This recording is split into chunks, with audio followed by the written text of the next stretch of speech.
Good morning. Good morning.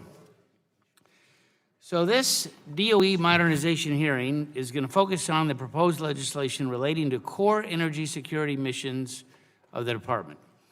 This mission is to ensure the supply and delivery of energy that is vital to our economic and national security, our public welfare, and health. For the last two Congresses, we've been working to update the department's authorities and capabilities, both to mitigate against and respond to energy supply emergencies, especially with respect to critical energy infrastructure and to cybersecurity. For example, we directed the department to modernize its strategic petroleum reserve and response capabilities. We clarified and enhanced DOE's roles as the sector-specific agency for the energy sector, especially for critical electric infrastructure. We moved through the House H.R. 3050 last summer to strengthen DOE's support for state energy emergency offices and their cybersecurity efforts. And the common theme has been to update DOE's cybersecurity and emergency coordinating functions and provisions of technical assistance to other agencies, states, and asset owners. So, in keeping with these modernization efforts, the legislation today continues that work. H.R. 5174, the Energy Emergency Leadership Act, introduced by Mr. Wahlberg and Ranking Member Rush, elevates the role in DOE and specifies certain emergency and preparedness functions to ensure full attention to the risks of cybersecurity and other threats to the energy sector. Given the reliance on energy in modern society, ensuring its supply has become of such surpassing importance that we have to be able to make sure that the agency has sufficient leadership focus to meet its responsibilities. Similarly, H.R. 5175, the Pipeline and LNG Facility Cybersecurity Preparedness Act, which I introduced along with Mr. Loebsack, would enhance DOE's ability to coordinate the interconnected systems of energy delivery and supply, which includes ensuring the security of digital systems in pipeline and grid operations. Although several government authorities play a role, DOE has got to have the adequate visibility across the energy sector to ensure the federal, state, and asset owners are sufficiently prepared and coordinated and to efficiently deploy, where needed, its world-class technological capabilities. This bill certainly aims to assure that it can be done. Both H.R. 5239, the CyberSense Act of 2018, and H.R. 5240, the Enhancing Grid Security Through Public-Private Partnership Act, have been introduced by Mr. Latta and Mr. McNerney, two leaders on grid innovation. The CyberSense bill, a version of which passed the House as part of H.R. 8 back in 2016, seeks to establish a voluntary DOE program that would permit cybersecure products intended for use in bulk power system. And the Enhancing Grid Security Act bill seeks to facilitate and encourage public-private partnerships aimed at strengthening the physical and cybersecurity of electric utilities, especially mid-size and small utilities which may not have met the resources to identify and address cybersecurity vulnerabilities and system risks. Two panels of witnesses this morning are going to provide their perspective on these bills and discuss what other measures may be helpful to ensure DOE can fulfill its energy security and emergency missions. I want to welcome back Undersecretary of Energy Mark Menzies, who returns from his appearance in January. I look forward to his comments and to talk about his own plans to elevate DOE's leadership on emergency response. He's accompanied by Pat Hoffman, Principal Deputy Assistant Secretary in the Office of Electricity, who can provide technical perspective from her experience addressing cybersecurity and energy emergency functions. Our second panel will feature a range of energy security and emergency perspectives. One witness from DOE's Idaho National Lab will help us understand federal capabilities to support cybersecurity in the energy sector. We're going to hear from the state of Indiana's Emergency Response Authority, from Dominion Energy on pipeline security, from EEI on electric cybersecurity, and from the National Electrical Manufacturers Association to talk about cybersecurity of grid components. We welcome you all, and with that, I would yield to the ranking member of the subcommittee, my friend, Mr. Rush. I want to thank you, Mr. Chairman, for holding this important hearing today on legislation addressing cybersecurity and emergency response. Mr. Chairman, I support the four bills before us And I want to specifically and respectfully acknowledge Mr. Wahlberg of Michigan for working with my office on the Energy Emergency Leadership Act. This bill will establish a new DOE Assistant Secretary position with jurisdiction over all energy emergency and security functions related to energy supply, infrastructure, and cybersecurity. Mr. Chairman, while cybersecurity is an important issue, I would be remiss if I did not point out that today, at this very same time, students have declared this as National Walkout Day. And as we speak, Mr. Chairman, students from across the country are leaving their classrooms to honor the lives of the 17 people killed at Stoneham Douglas High School last month, and to press policy makers to pass common sense gun control laws. Mr. Chairman, cybersecurity is a serious issue that must be addressed. However, nothing can be more urgent than answering the cries and the pleas emanating from our nation's youth. Students who have had enough of being scared and anxious and frustrated by the lack of leadership coming from both the administration and this Congress on the issue of gun violence. Mr. Chairman, as policymakers, as parents, as grandparents, as adults, and as leaders, we're failing our youth by letting politics and influential interest groups come before our most sacred responsibility, and that is protecting our children. Mr. Chairman, every single Democrat on the full Energy and Commerce Committee sent a letter to Chairman Walton on March 7th, urging him to hold hearings as soon as possible to address gun violence in America.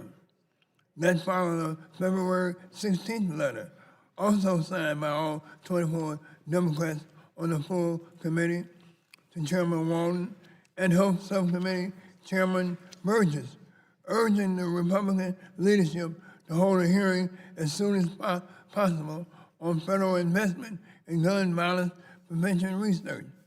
Mr. Chairman, we owe it to our children, at the very least, to examine this problem in a serious and thoughtful manner. And I can assure you that this issue will come up again and again, regardless of the planned topic of discussion, until we hold hearings. With that, I yield the remainder of my time to my friend and colleague from California, Mr. McNary. Well, I thank the ranking member for yielding and the chairman for holding this hearing. Today, we will examine several legislative proposals concerning our nation's grid security. As co-chairs of the Grid Innovation Caucus, Bob Lauda and I are focused on providing a forum that advocates for grid investments and examines the risks and opportunities with our grid. Our work through the Grid Caucus has led to the introduction of two bills we'll be discussing today. H.R. 5239, the CyberSense Act of 2018, would create a program to identify cyber-secure products for the bulk power grid system through testing and verification. The bulk power system is the backbone of American industry and provides all the benefits of reliable electric power to the American people. It's essential that we make this system as secure as possible, as cyber attacks pose a serious threat to our grid, to our electric grid. Any vulnerable components in our grid is a threat to our security, and this bill will go a long way to strengthen our system. Mr. Lott and I are also co-leads of H.R. 5240, the Enhancing Grid Security Through Public-Private Partnerships Act. This bill will create a program to enhance the physical and cybersecurity of electric utilities through assessing security vulnerabilities, increase cybersecurity training, and data collection. It will also require the interruption cost estimate calculator, which is used to calculate the return on investment on utility investments, to be updated at least every 2 years to ensure accurate calculations. These two bipartisan bills, along with the other bills we have before us today, will help put us on a path to better securing our electric utility system. I welcome the panelists and look forward to hearing their insights on the usefulness of our legislation and how it may be improved. Thank you. I yield back. Gentleman's time has expired. Chair would recognize the chairman of the full committee, the gentleman from Oregon, Mr. Walden. Thank you very much, Mr. Chairman. I want to thank my colleague from California for his good work on these issues. This is really important stuff for our country, and those of us who have been briefed up on it know the importance of the work that's going on in our agencies and the security issues that are really before us. Today's hearing examines legislation addressing cybersecurity and emergency response. It will help us respond to some of the most urgent challenges, the reliability of our nation's energy infrastructure. Because our energy infrastructure drives the entire nation's economy, I've made it a top priority for this committee to focus on emerging threats and propose solutions to make our infrastructure more resilient. We're looking ahead to make sure we're doing everything we can to protect our electric grid and our oil and natural gas infrastructure as well, and improve our ability to respond when the unexpected happens. Because nearly all of our nation's energy infrastructure is privately owned and operated, the federal government needs to work closely with representatives of the energy sector and the companies in the supply chain that manufacture equipment and technologies. In today's highly interconnected world, the threat of cyber attacks is ever present, so we have to be vigilant. We must also be prepared for physical threats, whether they be sabotage or natural disasters like the hurricanes we experienced last year. As the sector-specific agency for energy, the Department of Energy has a very important coordinating role to play, and this function was on display earlier this year in response to Hurricanes Nate, Maria, Irma, and Harvey. Many of us followed DOE's situation reports on the storm's impacts and the energy industry's recovery and restoration activities. Department of Energy's emergency responders in the field provided critical subject matter expertise and assisted with waivers and special permits to aid restoration. To prevent a major fuel supply emergency, the Department of Energy's Strategic Petroleum Reserve provided much-needed oil to refiners. DOE also analyzed electricity supply to determine whether it needed to draw on its Federal Power Act authorities to secure the energy grid. So today's hearing will examine 4 bipartisan bills designed to improve DOE's energy security and emergency response authorities. And I want to thank all our members for working across the aisle on these important issues. I joined Chairman Upton in welcoming back Undersecretary of Energy, I guess no new tweets this morning, Undersecretary of Energy Mark Mendez to our panel. I look forward to your comments on the Department of Energy security priorities and its views on the legislation. I also want to welcome the witnesses appearing on the second panel, where we'll hear a range of perspectives from state government, the energy industry, and supply chain manufacturers. We're also joined by a witness from DOE's Idaho National Lab. I was there on Monday, very much appreciated the briefings, including the classified ones, and so I'm very impressed by the work that goes on at INL, and our country should be very proud of the incredible men and women and the work they do there in every regard. I also know that saw the unique capabilities to test system-wide cybersecurity applications on a full-scale electric grid loop. INL is one of 17 DOE national labs tackling the critical scientific challenges of our time and the threats that come our way. And I want to thank INL leadership and staff for sharing their research and expertise with the committee. This subcommittee has held dozens of hearings on energy infrastructure and produced several bipartisan bills to improve the resilience and reliability of our nation's energy delivery system. And these bills will ultimately make our nation more energy secure, reduce the cost of fuels and electricity for consumers.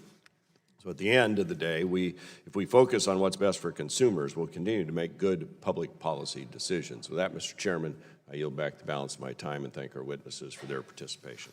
Gentleman yields back. Chair would recognize the ranking member of the full committee, the gentleman from New Jersey, Mr. Pallone.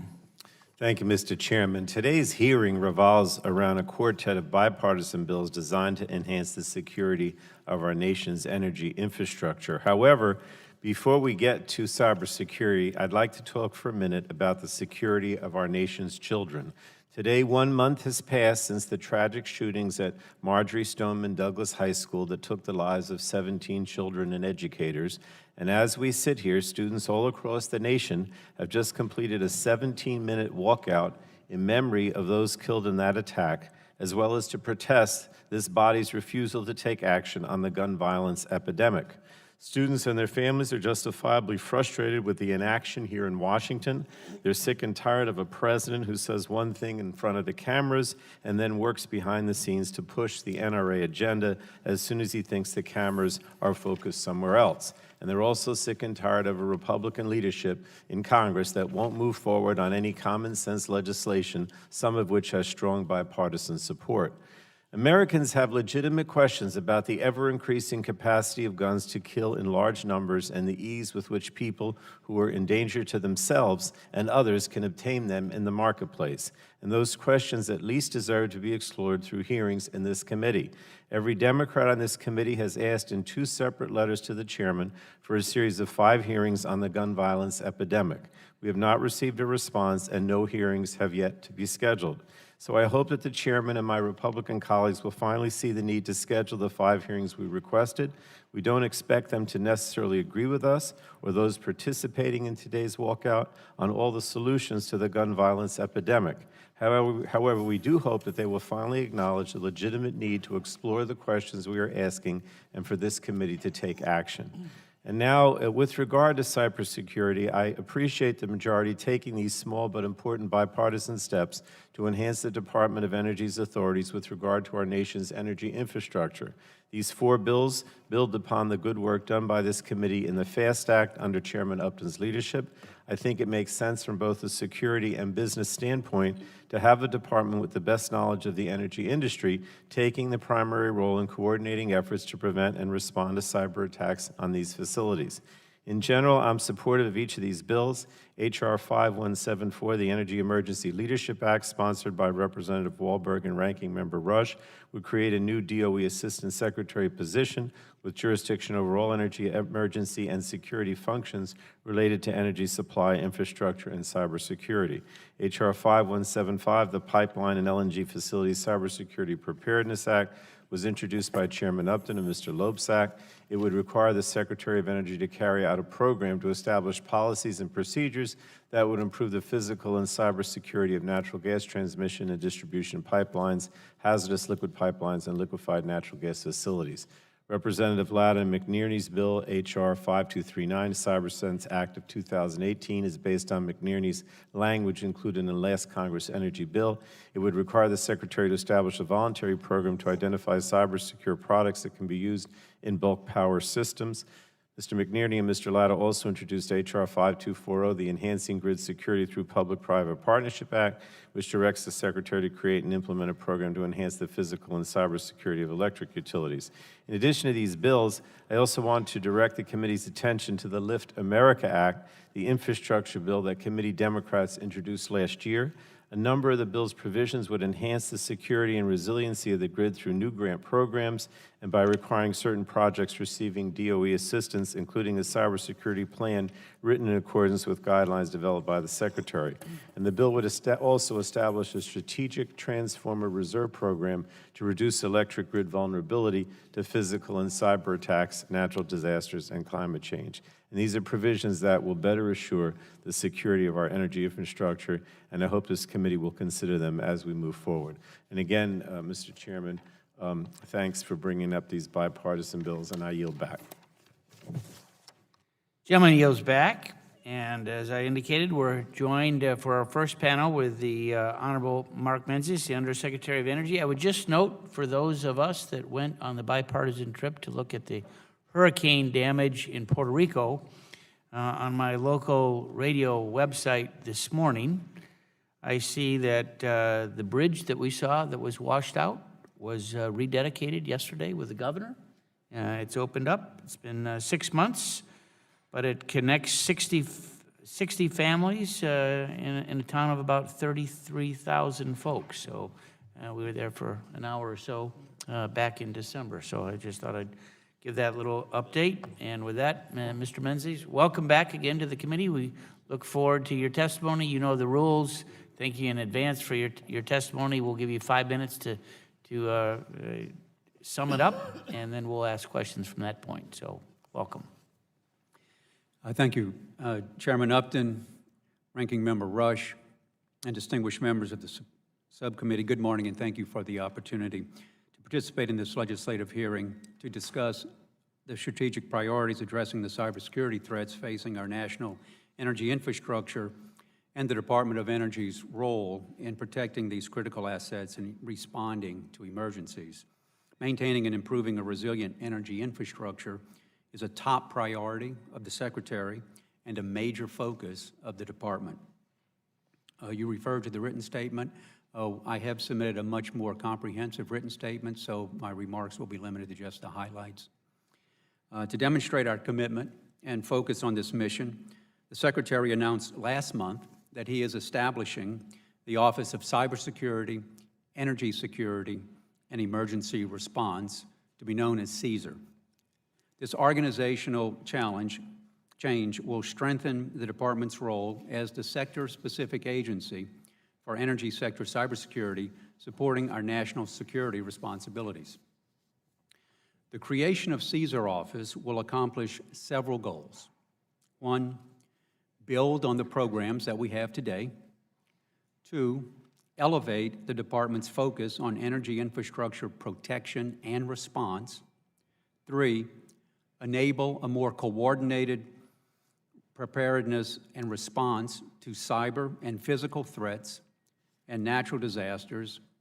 And most importantly, four, create a structure and an office with an evolving mission to ensure sufficient authorities and resources are in place to address present and future threats.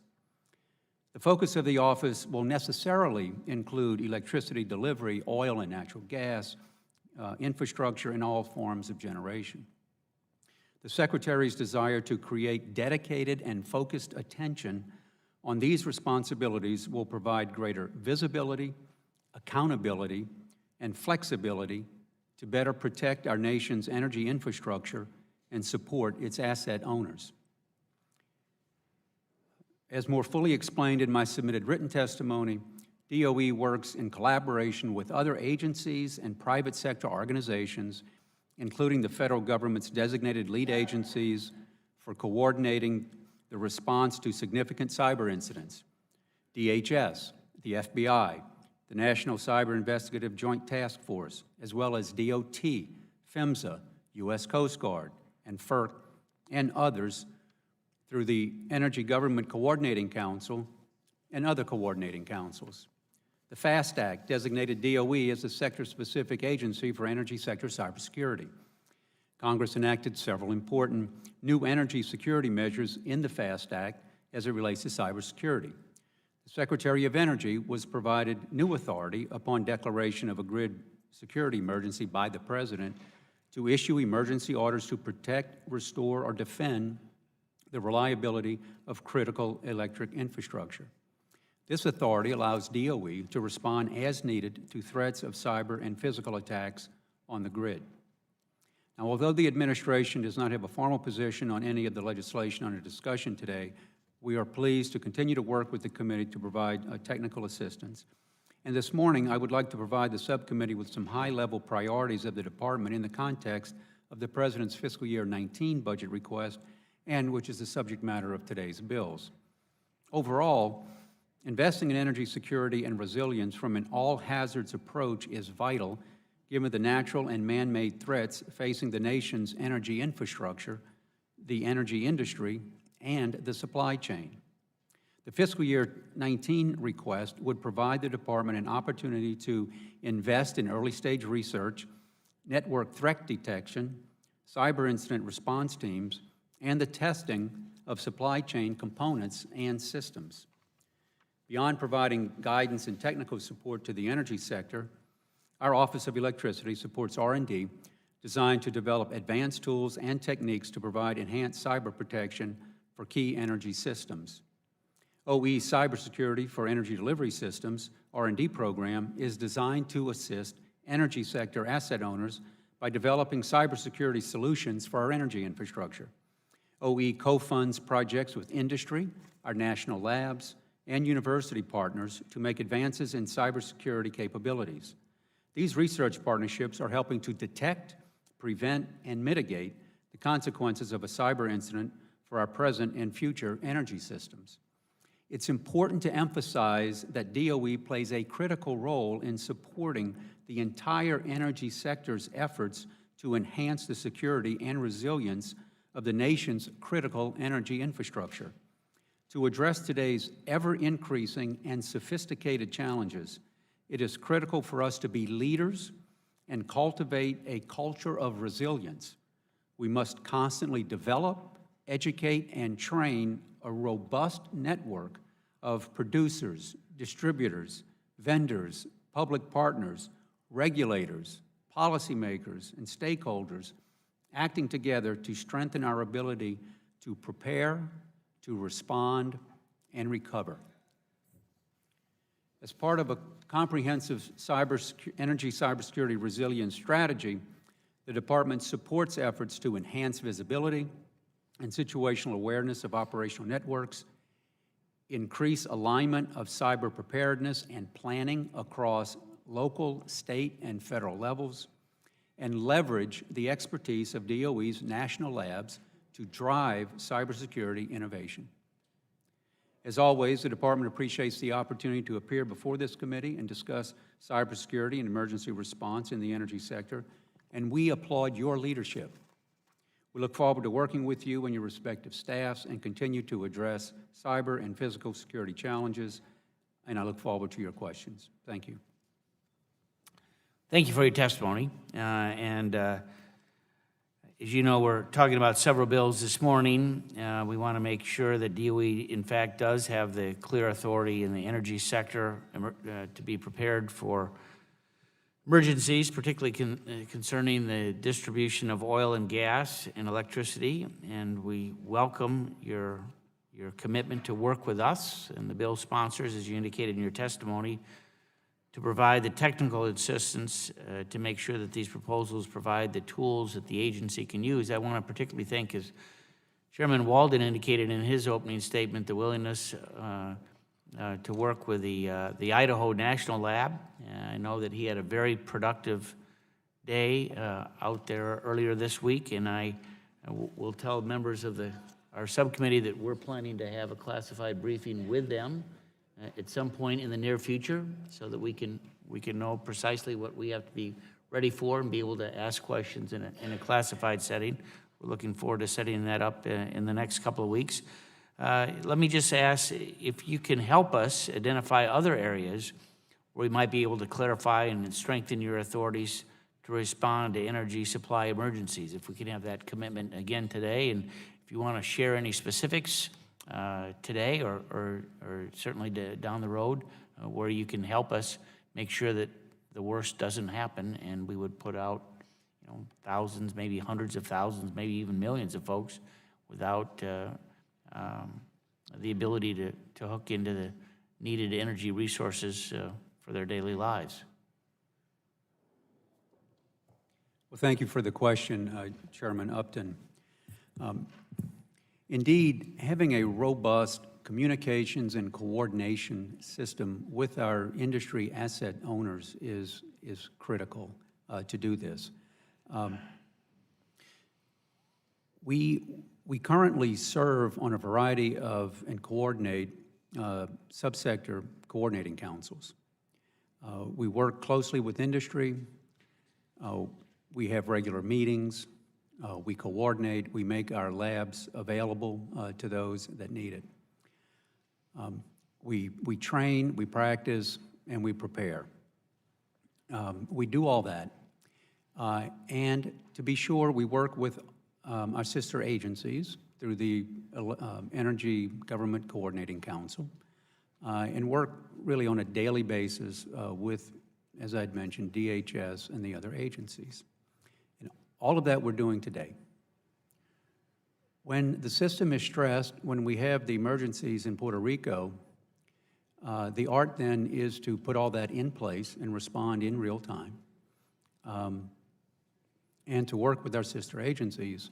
And I have testified before that the expectations that the DOE has and the technologies that we have and the abilities to mobilize and to react are sometimes exceeded by the authorities and the resources that we have. It would be important, it is important for the department with the bills that you have to be clear on the authorities, that we have. And if I could say too, it would be important to ensure that we have, the authority to get the resources that we have when we're working with the other committees to ensure that we have the resources. So we thank you for your leadership on that, but clear direction and the resources, the authorization to have the resources would be very helpful. So DOE works with the Department of Homeland Security, TSA, and other agencies to ensure the protection of pipelines.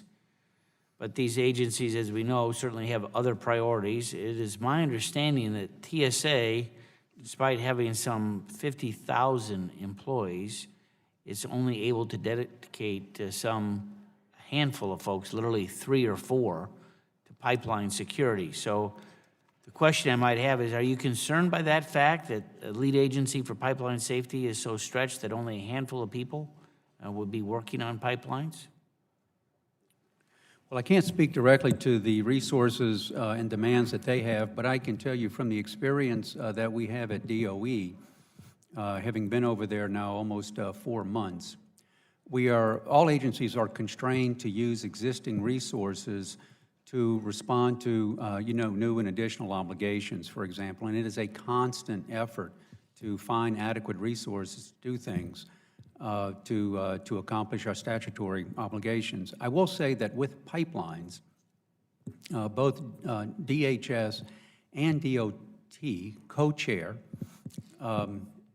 that sector specific pipeline industry. We are involved through the Oil and Natural Gas Subsector Coordinating Council, and so we have regular interaction with the agencies that you mentioned and other agencies, but also with the industry. So, we are involved in it, but again, it's always a challenge to find adequate resources within the current budget, to do the things that's expected of you. Thank you. Yield for questions to the ranking member of the subcommittee, Mr. Rush. I want to thank you, Mr. Chairman. Mr. Undersecretary, to date, we have not experienced any large-scale cyber attacks on our energy grid. However, there have been minor incidences, maybe even what we might call probes into the system. In your professional opinion, would you say that we have not experienced any large-scale attacks due to our defenses? Or is it simply because no entity has, as of yet, really attempted to launch a full-scale attack? And do we really need to know, do we really even know, rather, what the capabilities are of some of these foreign entities or rogue states? They may eventually try to do us some harm. Thank you for the question, Ranking Member Rush. You ask a very important question. We are at probably a historical turning point from what has been going on in the past. I had mentioned the ever-increasing level of sophistication and the ever-increasing number of threats. What has happened in the past simply is over, and every day presents new challenges. Some of the questions you asked, would involve classified material that I can't get in today, but it is public, that we are facing threats today that we haven't seen in the past. The Internet of Things, all software, all of these are providing opportunities for those that are very creative to try to attack our systems. And it's ongoing, it's daily, it's 24/7, it is around the clock. Interestingly, as we know, that now it is machines that are doing all this, and they're using artificial intelligence. So you have machines. Our goal, of course, would be to counter their machines with our machines and our artificial intelligence, but it's an ever-escalating battle. So you're right to ask the question. We don't even know what the future threats are. And this is part of the reason why we're standing up this office. We want this to be highly visible. We want this to be accountable to other agencies, to the Congress, so that you all have a much higher visibility on what DOE is doing. So you asked the right questions. We are concerned about not only current, but future threats and having the resources. Pat, did you want to say something? I just would also like to credit the strong partnership we have with industry and that we're keeping pace with respect to intelligence and classified information sharing, partnership with the ISAC for alerts and getting information out to industry as soon as possible, as well as partnerships and looking at engineering solutions and looking at technology solutions that will help mitigate some of the issues. Well, that leads me to another concern, and that's our nation's workforce preparedness when it comes to cybersecurity. Are we doing all that we can to ensure that we have a highly skilled, trained workforce both presently and in the future to address cybersecurity issues? We're doing what we can. I'm not sure that we're doing everything that we can, but we certainly are elevating education in the realm of preparedness, in addition to response and ultimately recovery. But it's going to be research and development and breakthrough technologies to be able to protect and defend our system and to be able to respond. So we currently have training programs in place where we deal with not only our workforce, but also the industry's workforce, because they have to have the benefit of everything that we see, we know, and that we are developing so that they can train and they can instill a culture of resilience within their organizations. And I can testify firsthand on the past success of the leadership of this committee and working with the ESCC and the industry partners in DOE's role. I can assure you it was important for the electricity sector to have their CEOs participate. And when the CEOs participate, they return to the company and they instill a culture of compliance and resilience, and they make many changes, and they make sure that the workforce is educated on these very technical and highly sophisticated programs. So we are committed to ensuring that we have a dedicated and educated workforce. Thank you, Mr. Chairman. I yield back. Chair would recognize the gentleman from Texas, Mr. Barton. Well, thank you, Mr. Chairman. It's always good to see our good friend here and in such a high position. This is an important hearing that we're having today because it addresses an issue that we really haven't done a very good job of addressing, this issue of cybersecurity and emergency response. I'm not real sure what cybersecurity is, first of all. So I guess my first question would be, does the Department of Energy have a definition of cybersecurity? Well, let me go back to the days that I was on that side of the dais in '05 when we decided to add the word cybersecurity into the mandatory reliability provisions that we put in EPACT of '05. That we thought whether we should define it back then, to be frank about it, and we decided then that it was better to have it as frankly broad as it could be because we weren't sure what it would become. And so consequently, I'm not sure if we have a formal definition. I'm looking over at... So far, you've done a very good job of dissimulating and not saying a darn thing. So. I know that. But, you know, but roles do change. Yeah, I don't think we have a formal definition, but... Well, do we need one? I had mentioned that you know, so cyber, again, the Internet of Things and software typically are ways that they seek to gain entry into systems via those mechanisms. Mr. Chairman, let's let the record show that I stumped the Undersecretary of Energy on the first question, but in a polite way, because he and I are friends. Well, would you say that cybersecurity deals with the internet, intercepting, somehow making it difficult for computer systems to operate, hacking into a control system for power plants or pipeline controls? Would that be a practical type of cybersecurity attack, something like that? Yeah, and you mentioned those are threats, right? But there's a security part of that too. So it would include the communication systems, making sure you have resilient communication systems, control systems that you can monitor and detect and react and take, you know, action. You had mentioned the threat detection and the analysis. And it's not limited to just one sector of the energy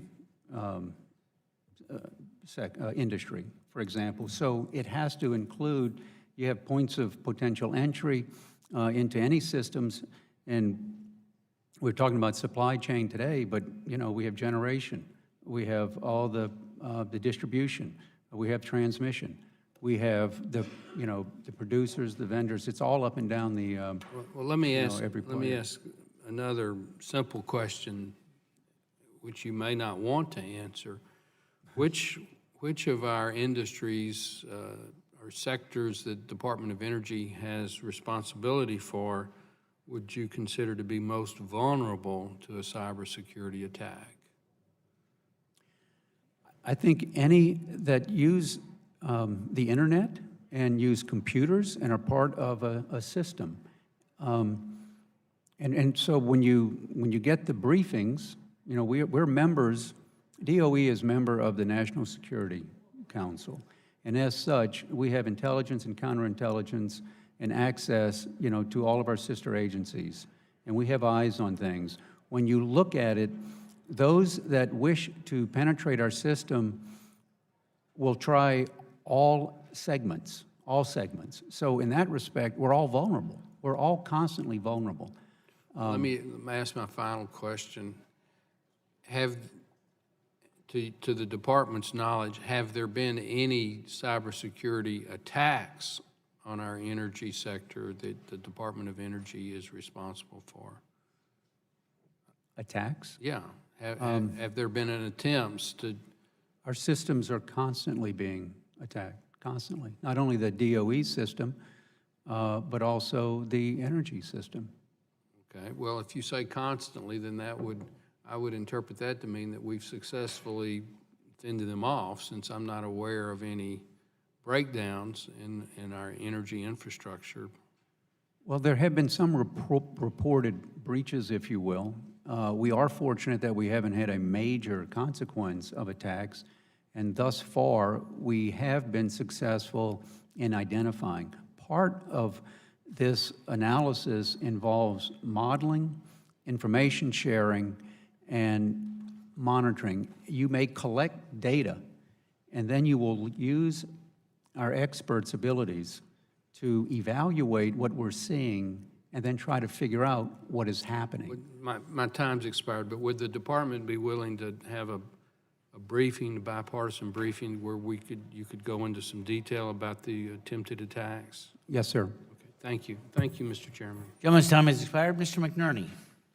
Well, I thank the chairman, and again, I thank the witness. Are you familiar with the two bills that Mr. Lada and I have proposed, the CyberSense Act and the Enhanced Grid Security through Public-Private Partnerships Act? Yes, sir. Do you think those bills serve a good purpose? We applaud the committee for the leadership, you know, that you've shown, and I think, was one of them passed already, I believe?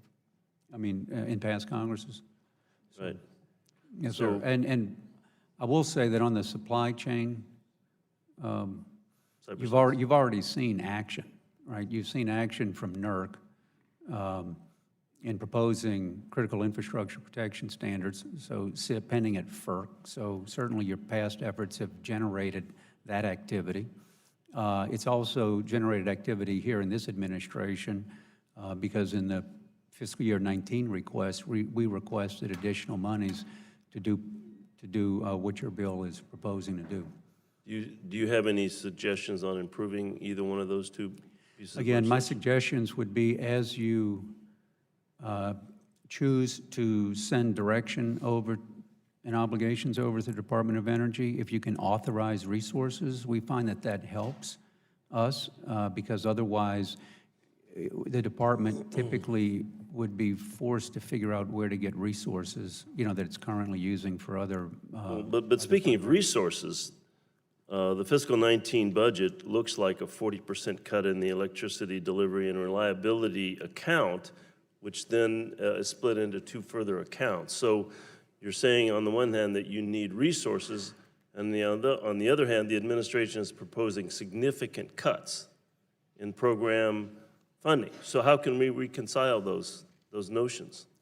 I think the OE budget cut, I believe it's the case where it shows that we're pulling out almost $96 million and moving it into Caesar. So it's creating a new office. But we're still.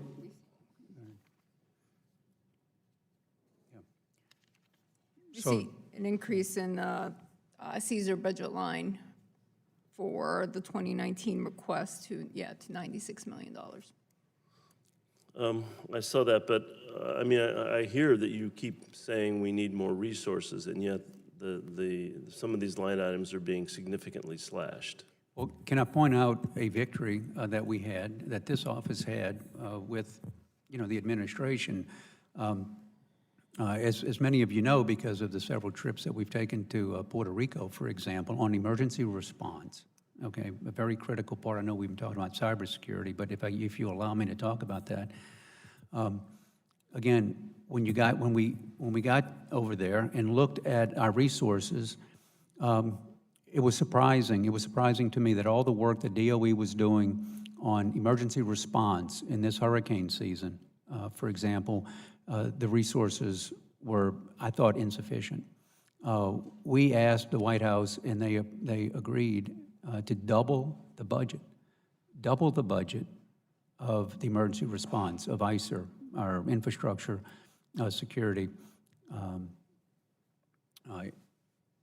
and electric recovery, energy recovery. So you're saying that in general terms, the administration is acting in a way that'll increase your resources. Is that what you're saying? In this area. Yeah, and they, it's in our fiscal year 19 to set up Caesar. It's all in the congressional justification for it. So I mean, are you we robbing- have support in the administration on the topics that we're talking about today. So in a sense, are you robbing Peter to pay Paul for the No, Caesar? no, we're not. No, it's, we're moving some existing programs over to Caesar just to begin to set up the office. And so that was not in fact, that's an increase. That is actually an increase. So again, together it's going to be $96 million, and that is an uptick of about maybe 16%, I think, from what it was in fiscal year 18. Now, Caesar didn't exist. I mean, fiscal year 17. So it's a positive story here. All right, Mr. Chairman, I'm going to yield back. I would just note that we've got Secretary Perry scheduled to come next month to talk about the budget as well. So, Mr. Olson. I thank the chair and welcome to our two witnesses. My first question will be about Hurricane Harvey. I followed your reports on Hurricane Harvey, situation reports, very closely as the storm hit and after the storm hit, and the impacts on our energy sector, the Port of Houston, and the petrochemical complex. DOE was a good responder, a good partner. You worked hand in hand with Governor Abbott, with our local county judges, my county judge Bob Aber, Fort Bend County, County Judge Matt Sebesta, Missouri County, County Judge Ed Emmett, Harris County. You helped them get waivers they needed and the assistance they had to ensure the permits and waivers were issued without delay. That's very important. You mentioned, Mr. Menees, that the budget's been doubled now since lessons learned from Harvey for recovery efforts. What are some lessons learned like that we can apply in the future going forward from Hurricane Harvey? And feel free, both of you, to make comments about that question. Well, I am aware that we did an after activity report. I believe I might defer to Pat. I think she's in possession of that report. I'm not sure if it's finalized or not, but certainly we will make it available to all members of the committee. Pat, do you have any specific comments on that? Yes, thank you very much for the question. I think I would applaud industry's effort as well in Hurricane Harvey and Irma and Marie and the strong work that they've done. Some of the lessons learned is as we continue to move forward, the industry's on the front line, so exchange and coordination of information is critical and absolute for having an effective recovery and restoration process. And I think that's where you've seen the successes as well as some of the lessons learned. From a department perspective, being able to engage our power marketing administrations, to be continuing to use the Strategic Petroleum Reserve, are all important aspects of how the department can help in a restoration process. The waivers and the coordination with industry were always very, very positive and helpful to support, so being proactive in those areas we continue. As we look forward on cyber, as we think about that, some of the needs and the issues are really being proactive and looking at threat analysis, continuing to support the mutual assistance program, and I think whether it's hurricanes or cybers, we really want to be able to engage stronger in the mutual assistance program in support of industry. And y'all read my mind. Let's now talk about cyber. Attacks happen on America every single day in cyberspace. Bad actors have attacked our power industry. They've attacked refineries, chemical plants, pipelines, all across the spectrum. You mentioned, Mr. Menees, about AI, artificial intelligence. I formed a caucus here in the House to look at those issues and have a bill out to get us on board with AI because that's our future to prevent some of these attacks. My bill just basically says, let's partner up with the private sector to make sure these attacks don't happen through cyberspace and use AI as a weapon. AI is to empower people. It's not to have machines run our world, but it's to empower people with information to make sound decisions when a disaster hits like a hurricane. And just like you comment about, the bill just basically says, let's have a true public-private partnership, support the private sector, make them, empower them with the public sector's assistance, make sure we adjust jobs, because there's lots of fear of jobs being lost and jobs being created, have facts about jobs. Also, bias. There's natural bias, human beings that are information that may be biased, avoid that, and also privacy, big issues. But how can AI help out with your recovery from Harvey and those issues you're facing?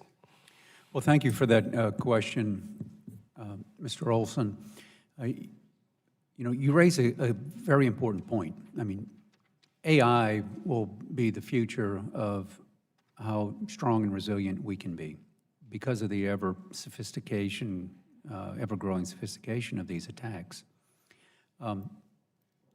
With respect to your bill, again, the administration, doesn't have a formal view of it. But as a general rule... It's good, trust me. As a general rule, all the direction that you can provide to us, particularly in the use of tools that we can use with industry. Former Chairman Barton had asked about, attacks on the system.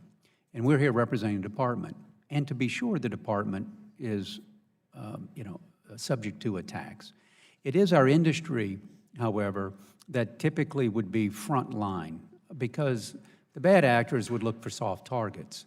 They might not spend a lot of effort in going after government assets that they think are going to be hard targets. So they're developing artificial intelligence to probably identify those risk levels. Well, industry is going to be on front line.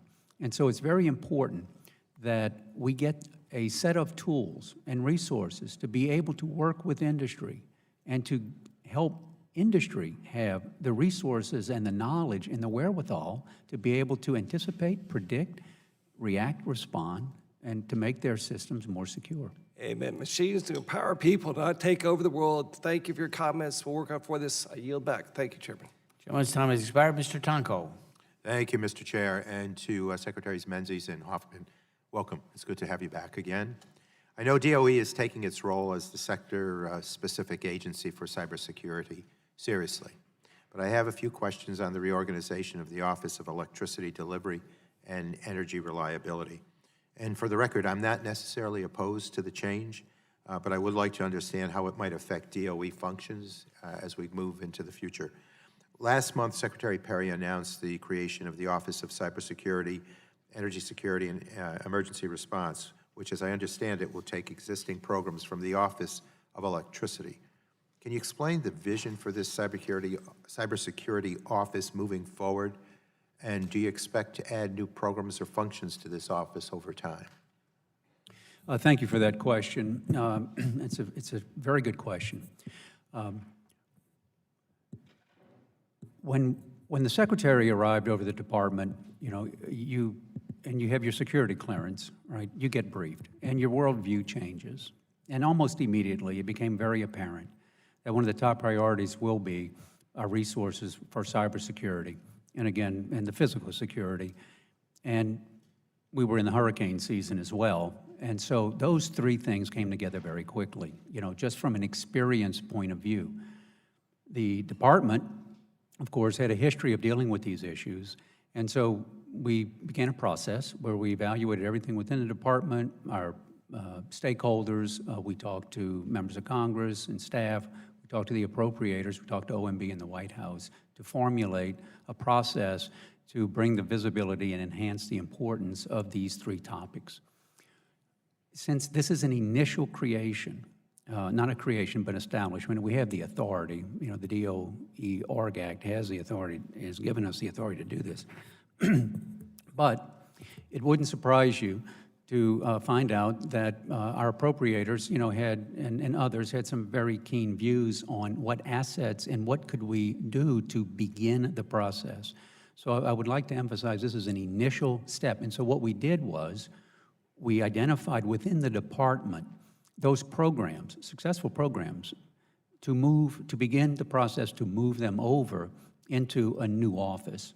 So it was to simply begin that process. So we identified those two, the R&D within OE and the ICER function also within OE. It just happened to be that they're both in OE. It doesn't diminish what we continue to expect out of OE, the Office of Electricity, and it's just a beginning point for this new office. And what will happen to other programs from the Office of Electricity? What will happen with what? The other programs from the Office of Electricity. Well, they will continue, and we will, In that realm, in that given division? Now, the Office of Electricity will, of course, help in seeing the transition of them, but the Office of Electricity has other critical functions, too, that they will continue to do. And does that include the non-cyber R&D portfolio focused on grid modernization and storage? Yes, they will continue to do that. The other thing I want to point out is that one thing that we've started at this department is it's a hallmark of this administration at DOE, because of our backgrounds, is to engage in much more of a collaborative effort between all of the programs. We're about busting these silos. Now, we're limited to the actual offices due to revenue streams, but as a practical matter, we collaborate, we share responsibilities, and you know that we coordinate certainly all of our labs. So what you're seeing over there is a coordinating effort and a collaborative effort so that we can make use of the resources that we currently have to do the things that are important. Will there be any split of the Office of Electricity staff, the FTEs or full-time equivalents going in another direction, or will they stay intact as it is now? Well, we're in the process of identifying which employees will ultimately report to or be part of the new office. And, there's a series of procedures and policies that we have to follow in order to do that. But we're going to be in full compliance with all of the regulations that we need to do. Well, it's important, I believe, that cybersecurity gets proper consideration and resources, but I also believe the work being done by the Office of Electricity on grid modernization, on microgrids, and on storage is also critical, and I hope that these offices will be working together and not having to compete for resources. I think that's very important. You have our commitment for that, sir. Okay. With that, I yield back, Mr. Chair. Mr. Shimkus. Thank you, Mr. Chairman. Great to have you. Good to see you again, and welcome to the committee. So I hate acronyms. So CSER is the Office of Cybersecurity, Energy Security, and Emergency Response Management, correct? That's when you use CSER, that's what you're referring to, and that's a new organization within the Department of Energy to address grid resiliency, which can be defined by either concerns of attacks or cybersecurity or the like. Is that fair? That is fair, and it will be headed up by an assistant secretary. And you want to, I think I used a good terminology, you want to bust the silos that occur in major bureaucracies so we have people talking to each other. Yes, sir. So far, so good. I think it's a need. It's something we've talked about for a long time. So let me address a couple questions. And former Chairman Barton had raised just the whole cybersecurity. How do you define? So that's the whole issue of what could be points of entry. My colleague, Mr. Tonko, mentioned the microgrids, which kind of are developing in our country, and then the question would be cybersecurity of entry through a data control system that then could make instructions to transformers, through generation, through the like. So that's one way there could be disruption. And isn't that also the reason why we want, which we did in the last Congress, talked about quite a bit, I think you mentioned the fact that we had moved the bill. We do want some communication between our government agencies and the private sector. Why is that important in this debate? They're on the front line. I mean, they're providing the service. They are doing the things that we come to expect from our energy infrastructure. They own and operate the actual facilities. They develop the software, and they rely on a supply chain, all of which could be vulnerable. And so as the government, agency responsible for that, we need to ensure that they do have the training, they have the know-how. We share with them information upon which they can, identify, train, and respond and recover ultimately. So they're on that front line, which is why industry is so important. They're seeing some frontline attacks that they can then talk to you, and we can address training and maybe not remediation, but countermeasures, I guess, would be. Are we getting? Is CSER able to then also talk to our intel communities for higher level cyber concerns that could be then passed on to the private sector and say, hey, watch out for this? Correct. In fact, the Information Sharing and Analytical Center, has developed CRISP, which is a cybersecurity risk information sharing program. Thank you. Yes. Just throw out a couple more acronyms your way. And the importance of that is that while the ISAC manages that, it uses information that is shared by our intelligence, counterintelligence that we receive. I had mentioned previously, as members of the NSC, we have resources that some agencies do not have. And with special, protections in place for classified information, we share that information to the extent that we can. And it has been very helpful and useful in identifying threats that without it, we still would not necessarily know that our system was even attacked. Yeah, let me go quickly. My time's almost expired. Talking about electromagnetic pulses, either intentional or naturally occurring, the hardening of systems, the cost, and the communication with the private sector. I mean, the private sector, when we talk about it, they just say, oh, the cost is too much, can't do that. And there is some cost, but I think it is a concern that I hope you all are, and maybe even this CSER subsection of DOE is talking about. Well, I would say that a hallmark of any technology that we develop, any training system, it has to be cost effective. Clearly, we cannot give them information that imposes such a burden that... But are we talking on EMPs, both naturally occurring or by bad actors? Is that Yeah, it's part a- of what you're yeah, discussing? CSER does have the energy security part of it, so it would include the EMPs as well, and the GMDs, if my you want time. another acronym. Thank you, my time's expired. Mr. Loebsack. Thank you, Mr. Chairman, for holding this important hearing, and I do appreciate both of you being here as well. The witnesses, thank you so much. I don't think that we can argue with the fact that it's absolutely critical that we do ensure the safety of our energy infrastructure. And in the 21st century, we all know that a very critical emerging threat, what's been talked about today, is cyber attacks. And we've got to just work as hard as we can to make sure that we protect, that energy infrastructure. I'm very proud to work with Chairman Upton. We actually can do some things on a bipartisan basis in this committee, and I think we've done a lot. But to make sure that we get adopted eventually and implemented H.R. 5175, the Pipeline and LNG Facility Cybersecurity Preparedness Act. So I want to thank the chair for working with me on that, and vice versa. It's great. I do think it's absolutely critical that we make progress to ensure the cybersecurity and safety of our natural gas and LNG facilities, and I believe that this bill is a step in the right direction. Physical threats to pipelines and energy infrastructure do remain a significant threat, as everyone on this committee knows and you folks know. But these days, our pipeline system is increasingly technologically sophisticated as we get new pipelines put in place. And that does, I think, probably increase our vulnerability in some ways to cybersecurity attacks. And for the life of me, since I speak a little Spanish and even more Portuguese, I cannot figure out yet how to pronounce your name, why it's only 2 syllables. It's Americanized Portuguese. You Yes, were I'm right aware of that. on that. And so we've apparently had the middle E become silent. So Thank you for it's explaining Menzies. that. Menzies, Honorable it was- Menzies, it thank was- you so much. Thanks for being here today.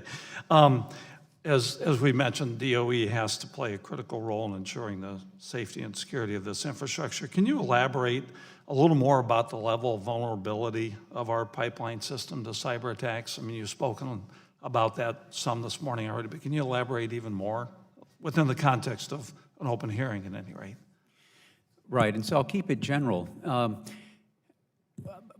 Perhaps the vulnerability on the pipelines exists because it's a transportation system, at its sense, and probably the control mechanisms, the communication systems, and the operation systems, they may not be as fully integrated, say, as a fully operating electricity, company in all sectors, for example, and so as a consequence, it may be the assumption that because they're more simplified, if you will, you may not have to develop technologies to make them as resilient as any other point of entry. So as they are improving their efficiencies, they are bringing in new softwares, and new devices. And again, the result is you see the flow of product. But as they become more sophisticated, we need to ensure that what they put in has the resiliency programmed in at the front end, Right. so that it's resilient. And that's going to be the key. So Because I was kind of shocked, actually, in an earlier hearing when I found out that there isn't a lot of federal involvement, when it comes to pipelines in the first place. There's, sort of oversight after they're already in place, but there's precious little involvement as they're going in. I think that's one area where there can be more involvement to make sure that these things are put in properly and that they are secure.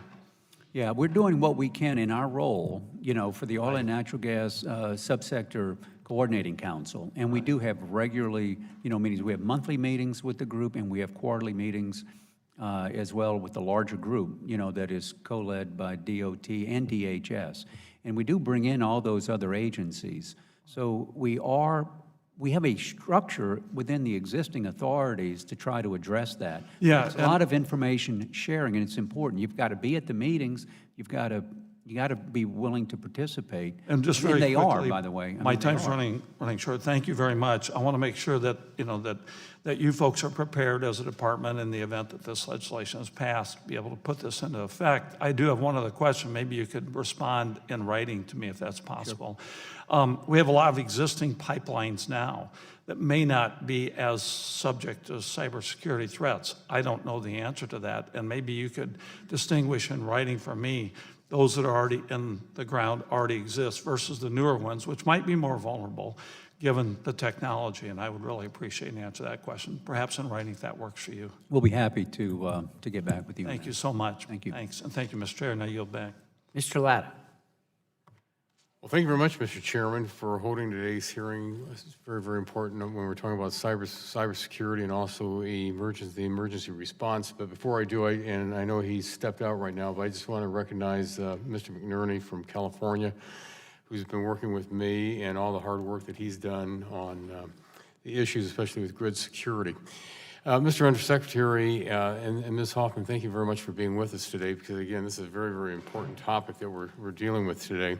But if I could start with, in your testimony, you noted that securing the electric sector supply chain is critical to the security and resilience of the electric grid, and products must be tested for known vulnerabilities in order to assess risk and develop mitigations.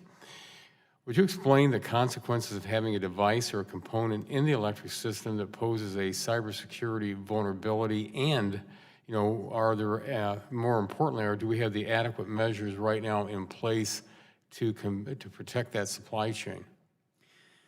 Great question, and thank you very much for it. Our supply chains probably would be our most vulnerable areas, and by supply chain, it could be any component part, that any of our energy partners, would rely on. That could make our entire system vulnerable if point of entry could be on what you think is a routine software program, perhaps to do accounting, for a supplier of valves, for example.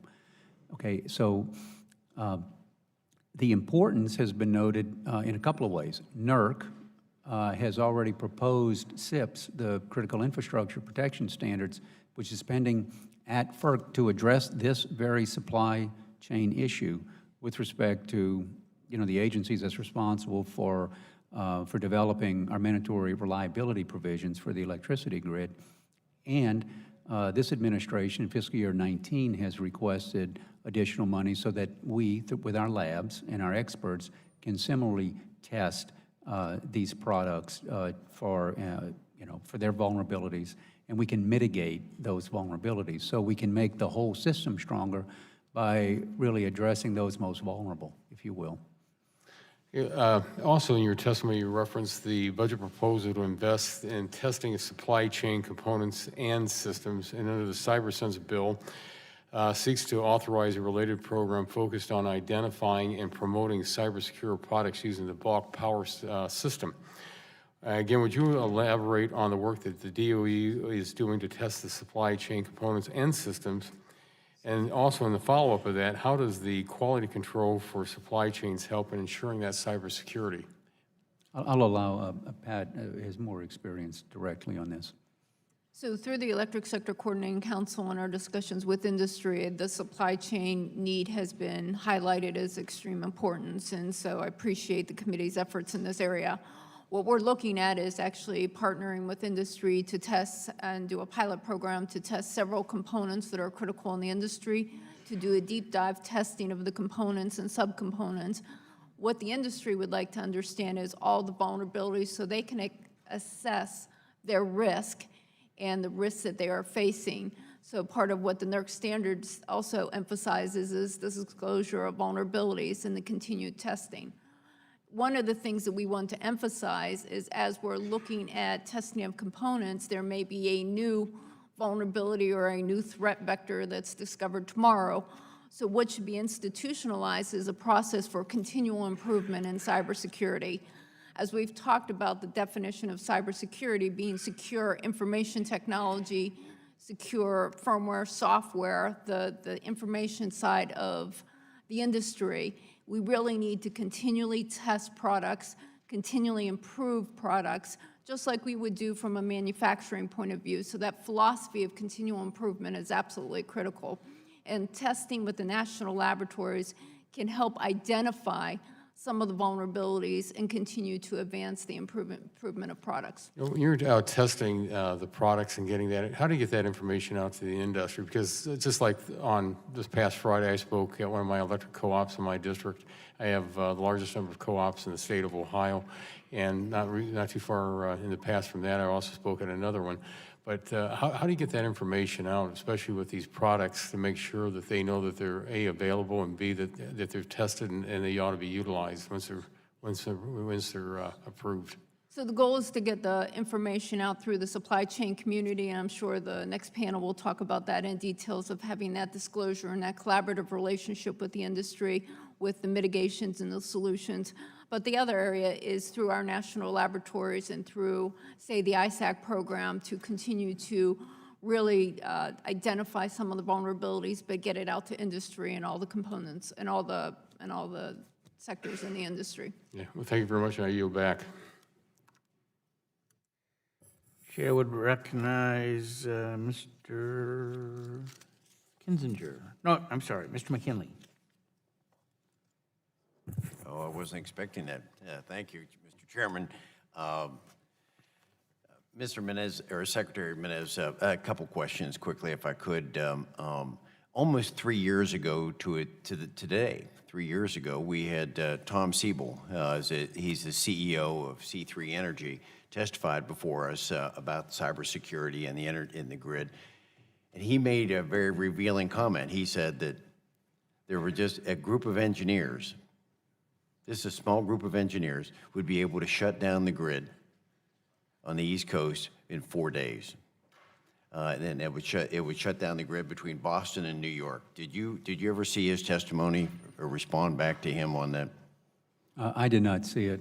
It just, the fact that a lot of things have happened, and I appreciate your remarks, your answers back to Barton, where you said that we're constantly under attack, and maybe it's worked, but I'm saying there are groups saying the engineers can do this. They can still get past your system if they want to do that. So the other thing, maybe it was coincidence in 2015, Ukraine was faced with a cyber attack. The Russians apparently are the ones that contributed to that. What have we learned from that? Did we interact with the Ukraine and find out how that was shut down so we could prevent that from happening here? Since that occurred before I arrived, I'll Just defer quickly, to- because I've got a series more questions. Have we, yes or no, have we interacted with them? The answer is yes. We participated. We worked closely with them. We actually gained some knowledge of the attack. We've had training sessions with industry in analyzing. So we've learned something from it. But then we built also, now go back even further in history, back in 2007, there was an Aurora generator test that was maybe controversial. Are you familiar with it, Secretary? yes, I am very familiar Okay, you with are. it. Okay, what have we? Because they were able to display that just by entering 21 codes, they could blow up a generator and thereby set in motion a blackout in the United States. What have we done to prevent those 21 codes from being introduced? So we worked with industry in analyzing the Aurora attack and looking at the focus on relays and the vulnerabilities in that. The industry has looked at mitigation solutions. We've done information sharing with industry. So it's been an active engagement. Have they actually implemented things to prevent that from happening with that? The industry has implemented and has taken action per some of the requests from NERC in doing that. Okay. The third question, or second question, has to do with vulnerability, because you talked about emergency. And we have a report here from New England saying that they're not going to have enough gas if there's an emergency situation that's coming up. And they say that because during the cold weather, they're having to divert that gas to homes, and so they're not going to be gas for power plants. We've experienced that in West Virginia. We had a Black Start plant that had to shut down during the polar vortex, and just this last winter was told that they were on day-to-day. They may have to shut down as well. So I'm wondering about an emergency. How are we going to make sure that we have gas available for our power generation, let alone cyber attack. Is there a solution to that? Well, we need more infrastructure, to be sure.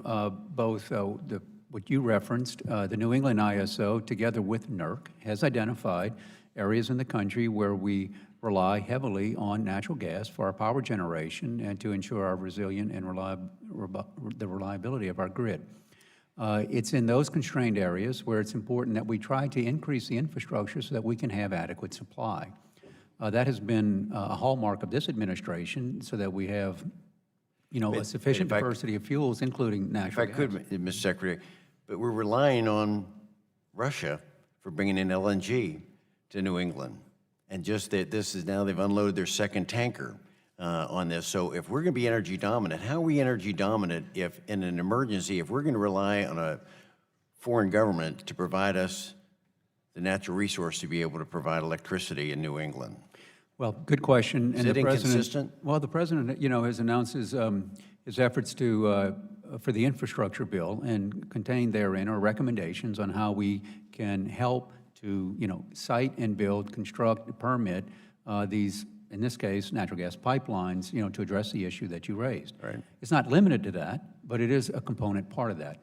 So it's also a function, though, of working with the states, because, under our federalism, the states have a big role to play as to any interstate gas pipelines. I understand. going I to don't the want a states. heavy hand. There's so much we can do. I don't want a heavy hand of the federal government stepping in, but there is a concern. Just in closing quickly, could you tell me what keeps you up at night? What is your biggest worry, biggest concern from your position? Well, in the cybersecurity, clearly, I mean, this is, your worldview changes as you get a security clearance and you get briefed in on what's happening. I mean, I think you all have been read into a lot of this stuff, but yes, that causes me to stay awake. And frankly, as we have seen what are becoming, common winter events when our system is stressed, it seems as though we may be faced with an inadequate supply of what used to be base load. So the premature closing of what historically, has been, whether it's nuclear or clean coal, these facilities are going offline. We are becoming more reliant on natural gas, which is not a bad thing, but it does have to get through pipelines. And we've seen in the cyclone bomb, if you will, on the East Coast, we see natural gas actually having price spikes, which forces the operators to go to nuclear, coal, and believe it or not, oil. So those are the things that keep me up at night. Okay, thank you very much. You yield back. Thank you, Mr. Chairman. Thank you all for being here. I know we all recognize the very serious threat we face with cyber attacks. It can be especially difficult as the threats we faced are constantly evolving and can vary significantly. Individual bad actors are constantly attempting to obtain data, like bank routing numbers or medical records, from everyday Americans, while state actors, for example, North Korea's attack on Sony Pictures or China's break of the OPM files, represent a very different kind of threat. And for a lot of these non-state actors, very low barrier of entry. In the energy sector, we have to prepare for any level of attack, as given the interconnectedness of the grid, even a relatively small-scale attack on a single asset could have serious consequences. I'll ask both of you, just whatever you can do with this, if you can elaborate on how the work the DOE does, like R&D, industry information sharing, and physical hardening of assets to combat cyber attacks, is flexible and able to evolve as the threats change. You might have addressed this to some extent.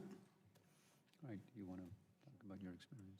Sure, I appreciate the question. We've been actively engaged with industry, and we know that the core components of a strong cybersecurity program really looks at building capabilities. And so our goal is to help industry build as much capabilities as possible. So our R&D program is focused on supporting that capability development.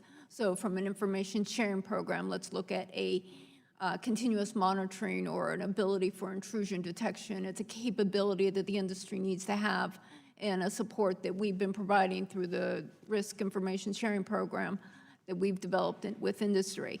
Other activities is really trying to get ahead of the game and looking at threat analytics, but engineering some cyber solutions to prevent and mitigate some of the events that are occurring or the events that could cause damage to the equipment. One of the things that we want to do is look at continued sharing of programs, but also incident response. And I think that is the next phase of which we must advance in is supporting the development of incident response capabilities. So those tools and capabilities to identify where actors are on the system, but also to prevent them from continuing to progress from a cyber attack point of view. So our R&D program, we also have 2 strong university programs, one with the University of Illinois and one with the University of Arkansas, to develop the next generation solutions, as well as partnerships with the national laboratories, looking at a moving target type activity to think about how can we make the system more dynamic. And to drill down a little bit, it was mentioned, sir, in your testimony that the cyber attack on Ukraine, which the CIA attributes to Russian military hackers, we've experienced a number of attacks by state actors here. Does DOE plan for these kinds of coordinated attacks differently? And what systems are in place to ensure that the DOE is receiving the most pertinent and up-to-date threat information from our intelligence agencies? Right, I mean, as Pat Hoffman had testified earlier, the lessons that we learned with respect to the Ukraine, but I would like to point out that we work with NERC on the GridX exercises, where we have these kinds of situations, and we bring industry in, government in, all the stakeholders in, and they participate in a real-life situation, if you will, that brings to bear the most sophisticated approaches that we have seen to date. So it's been ongoing. It has been a success story by all measures. We gain a lot from that. The industry gains a lot from that. I can vouch from industry that you take those lessons learned and you implement them. And they could be as simple as revealing, for example, that you might need satellite phones, for example, because when you lose your power, you need to be able to communicate, and you need to have enough satellite phones. So it can be something as simple as that to something much more sophisticated to developing, a more resilient software program, for example. Thank you. And DOE has a long history of promoting a strong energy workforce, and I think we all recognize the need for well-trained cybersecurity professionals in both the private and public sector. As part of the newly announced Office of Cybersecurity, Energy Security, and Emergency Response, does DOE plan to engage in cybersecurity workforce development? For whoever wants to answer that. Right, and that, to repeat what we had previously said, the short answer is yes. We currently have in place training programs throughout the process, whether it be at the front end on preparedness. We make sure that you have training to anticipate, identify the new threat vectors, how to respond, how do you recover, and of course, what's most important is to have the innovative R&D in place. So while driven primarily by our labs, but together with industry, it's important that we train the workforce. And the workforce is not just in the departments, or the governments. It's in the industries themselves, and it's not limited to just a big player in the industries, but it's all the participants, which we have in place right now to cover, the large utilities of all sizes, whether you're a muni or a co-op. So we're trying to develop and implement and train and maintain and enhance these programs. Thank you all, and thanks for your service to the country. I'll yield back. Mr. Griffith. Thank you very much, Mr. Chairman, and thank you, Mr. Undersecretary, for being here. I appreciate all your work on emergency response in Puerto Rico, and I know you're passionate about trying to make everything safer. I'm going to shift gears a little bit. My colleagues have asked some great questions on what we already have, and I appreciate that. And my colleague on the other side of the aisle, Congressman Loebsack, touched on this earlier and asked you all to get back with him on whether new pipelines with more technologies are more vulnerable than older ones already in the ground. I would hope that you would include me in whatever response you give him, because I'm interested in that. And we have a new pipeline that's being built in my district, and a lot of my constituents are concerned about all kinds of issues. And so I would also ask, and not expecting you to have an answer today, but also ask that you take a look at what can we do as far as making sure that the new pipelines have technology in them that lets us know if there's an earthquake in the area, collapse somewhere, the faster that people know about it, the faster we can respond. Folks are very concerned about, possible breaches. I've mentioned natural disasters, but it could also be bad actors from outside. And also, I think maybe we need to look and would like your help in figuring out if we need to draft legislation that would get DOE in on the front end, as Mr. Loebsack pointed out, because, I'm not sure that FERC is looking at, okay, how can we make this pipeline less vulnerable? Should we move it away from the more occupied area of a particular, let's say we have a farm. Should we move it away from where the house and the barn are and to an area that's less likely both to be attacked by bad actors or to create a problem should there be some kind of an issue. Likewise, on that same vein, and I'm going to give you a second here, but I just want to get it all out before I forget something. It would also seem to me that DOE would want to know who had extra capacity, and a new pipeline with the right kind of technology could tell you instantly whether or not they had the ability to take on more natural gas at a particular moment should there be a failure in some other area, so that we can get that natural gas to where it needs to go by rerouting it possibly. And look, we've got two coming through Virginia, one through my district, one going through Bob Goodlat's and other districts. While we're laying this pipe is the time to put any new innovations and new thoughts into that.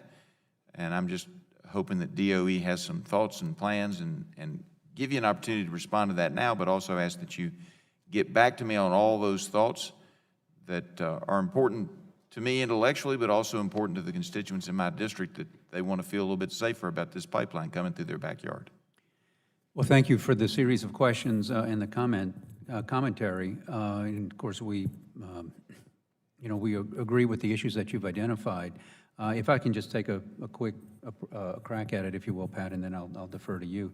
But first of all, with respect to developing the technology on the resiliency side of it, first of all, you hit on a key point. As you know, our system is becoming more and more open. We're actually excited about all the possibilities of getting more inputs on either side of the meter. Individuals will be able to gain input. We are increasing the flexibility of our grid for a variety of good reasons, make it more resilient, more reliable. However, every time we make it smarter, it's a new entry. It's a potential new entry. So in my conversations with the lab directors, for example, whom we meet with regularly on this, as they're developing ways to make things more efficient or greater access, more individuals who can get electrons, produced wherever they want, when they want it, as an example, I make sure that my message to them is, as you develop that new technology, please, at the front end, design it in such a way that it is resilient and it is secure. And so that message is out, and they are doing that. So that's on that question. With respect to the question on the extra capacity, take on more natural gas, I will say that we work with our other partners. I mean, we work with FERC, we work with NERC. We are aware of the interoperability issues there. We are also aware of other potential issues that might give rise when you're talking about sharing market information and that kind of thing. So those things have to be looked at and considered carefully. But the short answer is yes, to the extent that as we're making these improvements and we're spending these resources and we're developing these programs and we're improving technologies, I think you can look at it holistically, if I can use that word to describe what you were discussing. And with that, I'll pass it to Pat if she wishes to say something about it. Just really quick, adding the resiliency looking at for N-1 contingency or single point of failures. I think also another point that I would like to bring up is you're absolutely right, having the ability to increase the amount of sensors in the system to be able to predict and get ahead of the game as we look at failures is a critical component that we think is an important part of our program in improving resilience. I appreciate it. Now you go back, Mr. Chairman. Mr. Johnson. Thank you, Mr. Chairman, and I want to thank both of you for being here today. Such an important topic, cybersecurity, particularly as it relates to energy and our energy infrastructure.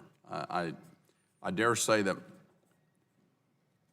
most people don't really think about the implications of cybersecurity when it comes to infrastructure and the importance of it. So when looking at emerging cybersecurity risks and particularly threats of the highest consequence to energy infrastructure, it seems critical to me that DOE have full visibility on the greatest infrastructure risks and consequences. Do you believe, Mr. Undersecretary, at this point that DOE has sufficient visibility today on what those risks and vulnerabilities are? Well, we're doing, currently we have sufficient visibility, but it is the future that we need to anticipate. And so today's hearing is about how it is that these increasing threats will require us to have greater visibility and the resources, which is why we've set up this office that we affectionately refer to as CSER. Yeah. So it is, we're doing okay today, as several members have identified. It seems as though while we have the constant threats, we've been able to, avoid a major catastrophe. But we want to make sure that going forward, we have the visibility and the resources. I think Ms. Hoffman would like to say something. Sure. I think it's important to continue to support the information sharing between industry and the Department of Energy in understanding the number of events that are going out. The critical need, as the Undersecretary talked about, is moving forward, that we want to get ahead. We want to see what the next generation threats are. And so that close public-private partnership and information sharing and the flexibility and the freedom for the industry to voluntarily share information with the department is absolutely important. Okay. I'm encouraged by that answer because I've long held the belief, and I still do, that this is not an issue that has an ending to it. I mean, this is not a race that we're going to run and cross the finish line. As soon as we figure out how to keep the bad guys from getting into our networks, especially in a digital world where everything is connected, as soon as we figure that out, we've got another problem right on the tail end of that. So I appreciate that there's a forward look and an understanding that that's the case. So what measures can you take to increase visibility of security threats today? Now, you mentioned some of them. You've created this office. Can you give us some examples of what some of the future look areas are? I'll take the larger view, and I'll defer then to Ms. Hoffman on the specifics. But the creation of the CSER, or the establishment of the CSER program, is just an initial step. And we're taking existing programs and putting it in. Our vision, though, is much greater. And so we want to work with this committee and other members of Congress, the White House, our other agencies, to actually put in place other programs, projects, and the resources to anticipate the increasing threat. And so that's the big picture, and that's why it's important that we think to set this up and have it under an assistant secretary. Okay. So I would just add three things. It's really active threat investigation, so going after and looking at future threats and the tactics and techniques that a bad actor would utilize against the system. So it's really being proactive, moving forward. It's continuing to support the threat analysis programs, such as the CRISP program, where we're actively looking at indicators and looking at sharing of information, whether it's an indicator that's discovered by industry or by the federal government, and allowing that to be shared with industry as quickly as possible. And then it's really getting to the point that we can get to machine sharing, and we can get proactive, whether it's with artificial intelligence, whether it's with other capabilities. But it's I would say, going from the current understanding mode to more of a proactive mode are the areas that we want to move forward on. You know, one of the things when I was on active duty in the Air Force, even as far back as the mid-90s, as the world began to be interconnected, and we started talking about things like network-centric warfare and the digital age and what that meant to national security, risk management and risk assessment began to be pushed down in the Department of Defense as part of our overall culture. So it's one thing to have our leaders talking about it. I know I'm over my time. Can you give us 30 seconds on what you're doing to make risk assessment and risk management, where cybersecurity is part of the culture in DOE? I'll just really quick, we have a risk management tool that we've provided and worked with industry on. We have a cyber capabilities maturity model, which is also a risk assessment tool. The industry is looking at the NIST risk assessment capabilities. So that is being filtered down, but it is a continual process that we want to show in advance. And so there are tools and best practices that the legislation has recognized, and it's very important as success in industry for advancing those capabilities. Okay, well, thank you very much, Mr. Chairman. Thanks for the indulgence, and I yield back. Mr. Long. Thank you, Mr. Chairman. And Mr. Menzies, when you opened this morning, you mentioned, I believe, that the cyber threat from the bad actors, sometimes it boils down to their artificial intelligence attacking our systems, and our defense is our artificial intelligence trying to prevent their artificial. Can you speak to that for just 30 seconds and kind of, I mean, that's a can of very severe worms, I think. I'll let Ms. Hoffman answer that one. So when we talk about cybersecurity, it's really looking at information technology and control system technology, but a lot of it is layering computer protections against computer attacks and computer protections, and so you keep layering on, you know, different information technology solutions to thwart information-based attacks on the system. So it becomes an information and a control system, but a capability of an actor to use that information technology against the industry. And so it becomes a very broad attack surface. And so what we need to do is think about what is the right information technology placement in industry that provides the capability industry requires, but doesn't provide that broader attack surface.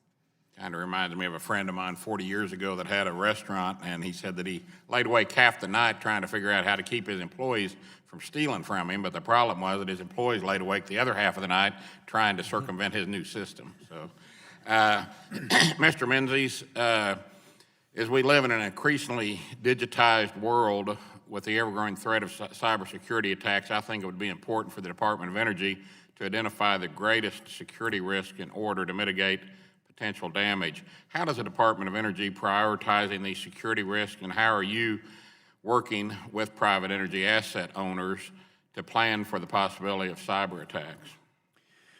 Well, our priorities are typically a result of what we are seeing and what we're anticipating.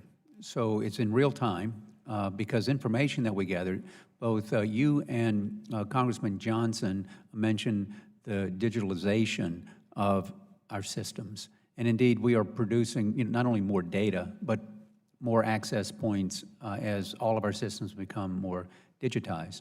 So when we prioritize those things that we're addressing, it is obviously we have to address those threats that we know as those threats are evolving. I mean, that's the first thing. We have to continue everything we've done in the past because they can always revert to prior technology, so we can't ignore that. We build on what we know, and then we try to anticipate where we think the next threats are coming from. So we have to make sure that we can respond to what we know, and we have to be able to identify those threats. As I mentioned earlier, we have a lot of hits on our systems. They could appear random. Because of our modeling techniques, it could be that we are witnessing new ways that they are trying to figure out ways to gain access to the system. So we need to make sure that we have that priority in place so we can almost see into the future, if you will, to make our current system resilient to those threats. Okay. And, excuse me, you also talk a lot in your testimony about the Department of Energy working with the Department of Homeland Security, Department of Justice, and the FBI on energy sector cybersecurity. As the sector-specific agency for cybersecurity in the energy sector, what is the Department of Energy's role during a potential cyber attack on the energy infrastructure? Do you want to talk about how we set that up? I'll defer to Pat. So in the event of a cyber attack, I mean, first of all, we coordinate very closely with industry in looking at what is the event, what is happening on the system. We coordinate the primary function through the National Cyber Coordination, Cybersecurity Communications and Integration Center, the NCIC at DHS, which is the focal point for cyber coordination in the federal government. So we will work with them.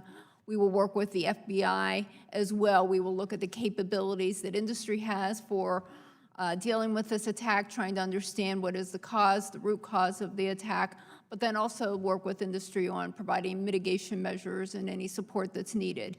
We would utilize NERC and the ISAC for getting information out to the rest of industry from a prevention and preparedness point of view, and that capability is very strong and used is aware across all the sectors of the industry to pay attention. Okay, thank you. I have run out of time, so, Mr. Chairman, I yield back. Mr. Wahlberg. Thank you, Mr. Chairman, and thank you for highlighting my legislation, H.R. 5174, as part of this hearing. And I appreciate the panel being here, Mr. Menzies and Ms. Hoffman, and your attention to these concerns. That back when the Department of Energy was organized as a cabinet agency, back when I was in graduate school in 1977, the largest energy security concern was fuel supply disruptions, not electricity disruptions or cybersecurity, as we're talking about now. As you would expect, the Department's Organization Act reflected those concerns. Times have changed, and we should be thinking differently now about energy security and emergency preparedness. I'm glad we're doing that here today. Mr. Menzies, the Secretary's efforts to elevate the agency's leadership on emergency and cybersecurity functions are commendable, but I'd like to see DOE leadership continue under future administrations. It can't be catch as catch can. We need that continuity. Do you think it would help to codify DOE's Assistant Secretary functions in the DOE Organization Act? Well, thank you for that question, Congressman. And let me take a minute to express our appreciation for working with the committee and its efforts to review our DOE structure and its authorizing statutes. Your staff and members, other members have been working in a very collaborative way to try to identify ways to, as we seek to realign and modernize the department, that you seek to modernize the enabling statutes. So we support the effort. We appreciate the collaboration and exchange of information, and we continue to look forward with you as you move legislation through the process. Well, in H.R. 5174, we specify functions to include emergency planning, coordination, and response. Can you talk about your work to elevate these functions in the new office? Right. Well, and the Secretary announced the setting up of CSER. That is a clear demonstration of his commitment and his organizational vision for the department, to highlight it, to increase the visibility, to coordinate efforts, and to be a source of additional guidance from Congress, the White House, and other agencies. So he's committed to that, and he's showing it in a very real and measurable way. So that's what we are proposing, and that's what we're doing. And then we look forward to working with you, the appropriators, others, to ensure that it has the adequate resources it needs to accomplish the goals that we hope it accomplishes. Ms. Hoffman. I would just like to add to what the Undersecretary said, that any sort of event that occurs, the effective response really is built off of information sharing and coordination. So in the preparedness, when we're conducting exercises, when we're sharing classified threat briefings, when we're coordinating with the intelligence community, it's all critical components of how we support preparedness, and so that we are actively coordinating ahead of any event that may occur, and that will allow the federal government and industry to be very efficient in making sure that we understand the root causes, but also the opportunities for mitigations and restoration. Good. So clearly you'll work with us to identify any gaps of authority or ambiguities, maybe I should have left that word out, in the system so we can make sure it continues to work. Yes, sir. Let me ask one more question. Mr. Menzies, do you believe that elevating cybersecurity functions to a Senate-confirmed Assistant Secretary level will help intergovernmental and interagency communication as well as multi-directional information sharing with DOE's ability to appropriately and quickly address cyber-related emergencies? I do. The key part about being a Senate-confirmed appointee is the accountability that you have to maintain with the two branches of government. You're in the executive branch. You're confirmed by the Senate. And so it forces you to work with Congress and to fully explain yourself to the executive branch. Secondly, it increases the visibility and the accountability. So as of today, we come up here regularly to testify, and so it's a way that we can ensure that we're doing what we said we were going to do, and we're doing what you think that we told you that we were going to do, and you can give us instructions as to how we can better do what we need to do. Thank you, and you can review the acronyms too as you come up. I yield back. Mr. Duncan. Mr. Chairman, thank you. Save the best for last, I guess, maybe. There's been a lot of talk today about electromagnetic pulse and grid hardening. Solar flares, coronal mass ejections, CMEs, resulting geomagnetic storm effects are real. So EMPs can be man-made and be a natural event. And we sort of discount the natural event, but just did a little research. In 1989, we had a huge CME event that knocked out power to 6 million people in northeastern Canada. And we just missed another one this year in 2017 where a huge solar flare happened and the Earth just was not in its path, thank goodness, and thank God we weren't. But we're not immune to that happening in the future. So too many times when we talk about EMPs, people look at us like we have on a tinfoil hat, that we're talking about some rogue state possibly launching a nuclear weapon into the atmosphere above the Earth and creating EMP and knocking out our power grid. That's a real possibility too when rogue states have nuclear weapons. So whether it's a natural EMP or whether it's man-made, we've got to be prepared for it. And one thing that I talk about a lot in this committee is my alma mater, Clemson University. And they've partnered with Savannah River site, the Savannah River National Laboratory rather, DOE, regional utilities, and stakeholders to develop the nation's largest grid emulator, the 20 MVA Duke Energy eGrid, and are working on the next phase, a high voltage transmission scale user facility that can be used to test large power transformers and other critical transmission assets to develop protection schemes from cyber and EMP attacks, both cyber and EMP attacks. It's a prime example of enhancing grid security through public-private partnerships, which is the title of one of the bills we're reviewing today. So I encourage DOE to continue looking for these opportunities, especially since the new Office of Cybersecurity, Energy Security, and Emergency Response, I guess you're going to pronounce that CSER. Everything in government has an acronym, right? Can you further discuss what CSER's plans to harden the grid and protect EMPs are? Either one. So thank you for the question. As you are well aware, the department takes an all-hazard approach, so we are looking at a multitude of threats that face the electric grid and the energy industry. The national laboratories have important testing capabilities. You mentioned one of them. There's several capabilities that we are utilizing from an EMP perspective. We have partnership with we have partnered with the industry in looking at an EMP strategy. We have also worked with EPRI as they're looking at their mitigation and testing plan. We're looking at what the department can do to support EMP testing.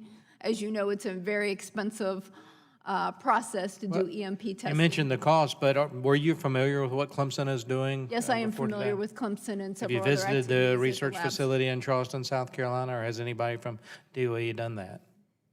I don't know if visited that facility, but I've visited the Can I invite you on behalf of my alma mater to visit the drivetrain and test facility in Charleston, South Carolina?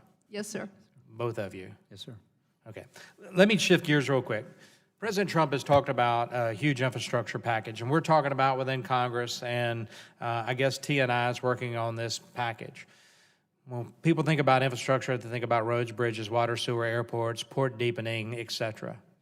But grid hardening and our transmission of power supplies. I talked about, I think Morgan Griffith talked about natural gas pipelines and other things, but our elements within DOE discussing with the White House and members of Congress, specifically probably T&I committee, the Transportation Infrastructure, plans to include grid hardening and cybersecurity as part of the infrastructure package. Are elements within the DOE having those conversations? Well, thank you for the question and pointing out the importance of the issue and the opportunities to work with everyone who's working on the infrastructure bill and who will be working on the infrastructure bill. To be sure, you know, a resilient, strong, operating energy system relies on infrastructure, and so those component parts should be part of an infrastructure bill to the extent that it's necessary. The Secretary, in fact, is testifying today in the Senate, in the other body, excuse me. On this subject? Excuse me, on the other body, on the infrastructure, on the President's infrastructure bill. And so So let me just, because my time's running out. so energy is a Is this a priority for the White House with regard to the infrastructure package, grid hardening and cybersecurity as part of the infrastructure package? And should it be? I know that energy components are a part. I'm not sure if they, if the phrase hardening would be in Let me encourage you to go back to Secretary Perry and go back to your bosses and others in the White House you have conversations with, and let's make this a priority in the upcoming infrastructure package. Because I can tell you it's going to be a priority of a number of people here in Congress. Mr. Chairman, I appreciate it. With that, I yield back. Thank the gentleman. Seeing that there are no further members wishing Chairman. to... Mr. Chairman. Mr. Rush.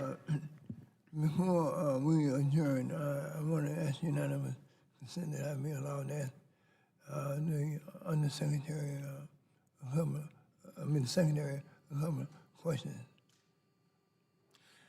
Here, without objection. Right. Mr. Secretary, I understand that the Secretary will be appearing before the committee in the near future to discuss the Department's FY 2019 budget request.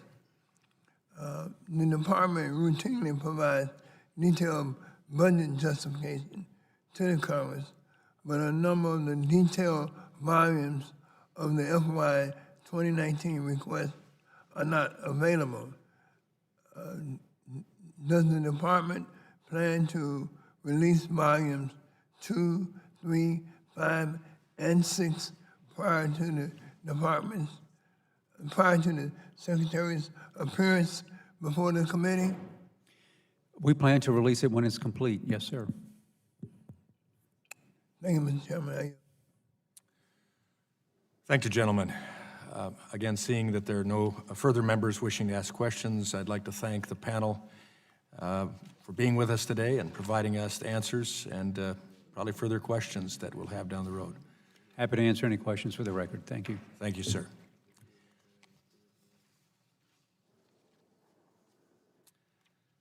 We'll change panels here now and move on with the continuation of the hearing.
Well, we appreciate the quick change over here, and we want to thank all of our witnesses for being here today and taking the time to testify before our subcommittee.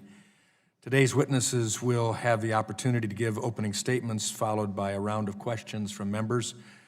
Our second witness panel for today's hearing includes Tristan Vance, Director, Chief Energy Officer, Indiana Office of Energy Development. Welcome.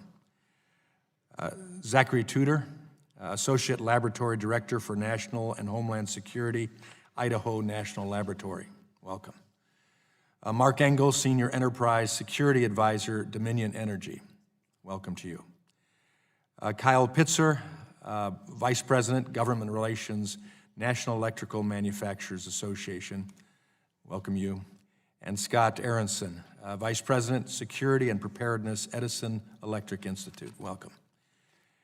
We appreciate you all being here today. We'll begin the panel with Mr. Tristan Vance, and you are now recognized for 5 minutes to give an opening statement, and I'm sure you're well aware of the lighting format. Welcome. We recognize you. Thank you. Thank you, Mr. Chairman, Ranking Member Rush, and members of the subcommittee. I'm Tristan Vance, the Director of the Indiana Office of Energy Development. I also serve as the Chief Energy Officer for the state of Indiana, and I'm testifying on behalf of the National Association of State Energy Officials, NASEO. Our testimony is in support of H.R. 5174, the Energy Emergency Leadership Act, H.R. 5175, Pipeline and LNG Facility Cybersecurity Preparedness Act, H.R. 5239, the CyberSense Act, and H.R. 5240, the Enhancing Grid Security Through Public-Private Partnership Act. We appreciate the subcommittee's actions on energy emergency preparedness as demonstrated by the passage of H.R. 3050, which reauthorized appropriations for the U.S. State Energy Program, SEP, and strengthened its emergency and cybersecurity provisions. Mr. Chairman, Ranking Member Rush, Full Committee Chairman Walden, Ranking Member Pallone, and the original sponsors of the SEP legislation and sponsors of the Dear Colleague letter calling for $70 million for the SEP program, Mr. Tonko and Mr. McKinley, you all deserve special praise for your leadership. My state energy director colleagues from across the country visited Washington, D.C. in February and strongly encouraged many of your Senate colleagues to act on H.R. 3050. First, NASEO would like to note the U.S. Department of Energy's exceptional response to last year's hurricanes. The support for energy emergency response from DOE, combined with SEP resources, collaboration among states, tribal and local governments, and industry, worked to save lives and lessen economic losses. In particular, the electric and petroleum industry's efforts to restore services were exceptional. Secretary Perry's call for the Cybersecurity, Energy Security, and Emergency Response Office, or CESAR, would further improve both states and the nation's ability to respond to and mitigate the risks of energy supply disruption from all hazards. NASEO's 2017 bipartisan recommendation to the Trump administration called for such action. In my capacity as a NASEO board member, I co-chaired the NASEO Transition Task Force, which developed this important recommendation. We believe such action will save lives and protect the economy of communities in every region of the country. The Energy Emergency Leadership Act will elevate this core DOE function, and we strongly support the bill. I also want to stress the importance of CESAR having a well-defined state energy security program and robust program management resources. A strong DOE state energy emergency partnership, such as the one that exists today in the DOE Office of Infrastructure Security and Energy Restoration, is critical to respond to emergencies effectively. Joint state-federal coordination and data sharing is the heart of emergency response. In Indiana, for example, the propane crisis in 2014 needed a rapid response and government's ability to connect stakeholders with resources in order to keep Hoosiers safe and protect our local economy from potentially devastating poultry industry losses. While our nation has not faced a cybersecurity event with significant energy supply impacts, we should adopt the lessons learned from recent natural disasters for our cyber preparedness. We share the subcommittee's concerns and the threat cybersecurity presents to the energy system, electricity, natural gas, and petroleum. A cyber attack to the energy system during a natural disaster is a horrific scenario. However, we must address such possibilities. For example, the DOE, NASEO, NARUC, Liberty Eclipse Emergency Exercise in 2016 focused on a combined cyber natural disaster event. These low-cost regional exercises are essential. We also strongly support H.R. 5239 and H.R. 5240 and believe states can leverage these activities. They build upon the work of utilities, DOE, and the states. For example, in Indiana, we created the Indiana Executive Council on Cybersecurity to lead a public-private partnership and have created a state-led exercise series focused on SCADA systems for electric and water utilities. Equally important is mitigating energy system risks. For example, states using public-private partnerships, such as energy savings performance contracting, to upgrade energy systems at mission-critical facilities, and we're working with DOE's Clean Cities program to add natural gas, propane, and electric vehicles in first responder fleets to enhance resiliency. NASEO believes the 4 bills discussed today are a significant step forward on an urgent, nonpartisan national security issue. We greatly appreciate the subcommittee's continued leadership on these issues. Thank you. Thank you. Now recognize Mr. Tudor for your 5 minutes of testimony.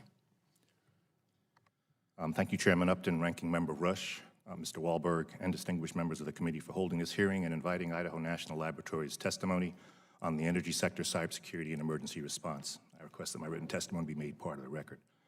In my role at Idaho National Laboratory, also known as INL, I lead an organization that conducts research for the cyber and physical protection of critical infrastructure with an emphasis on the energy sector.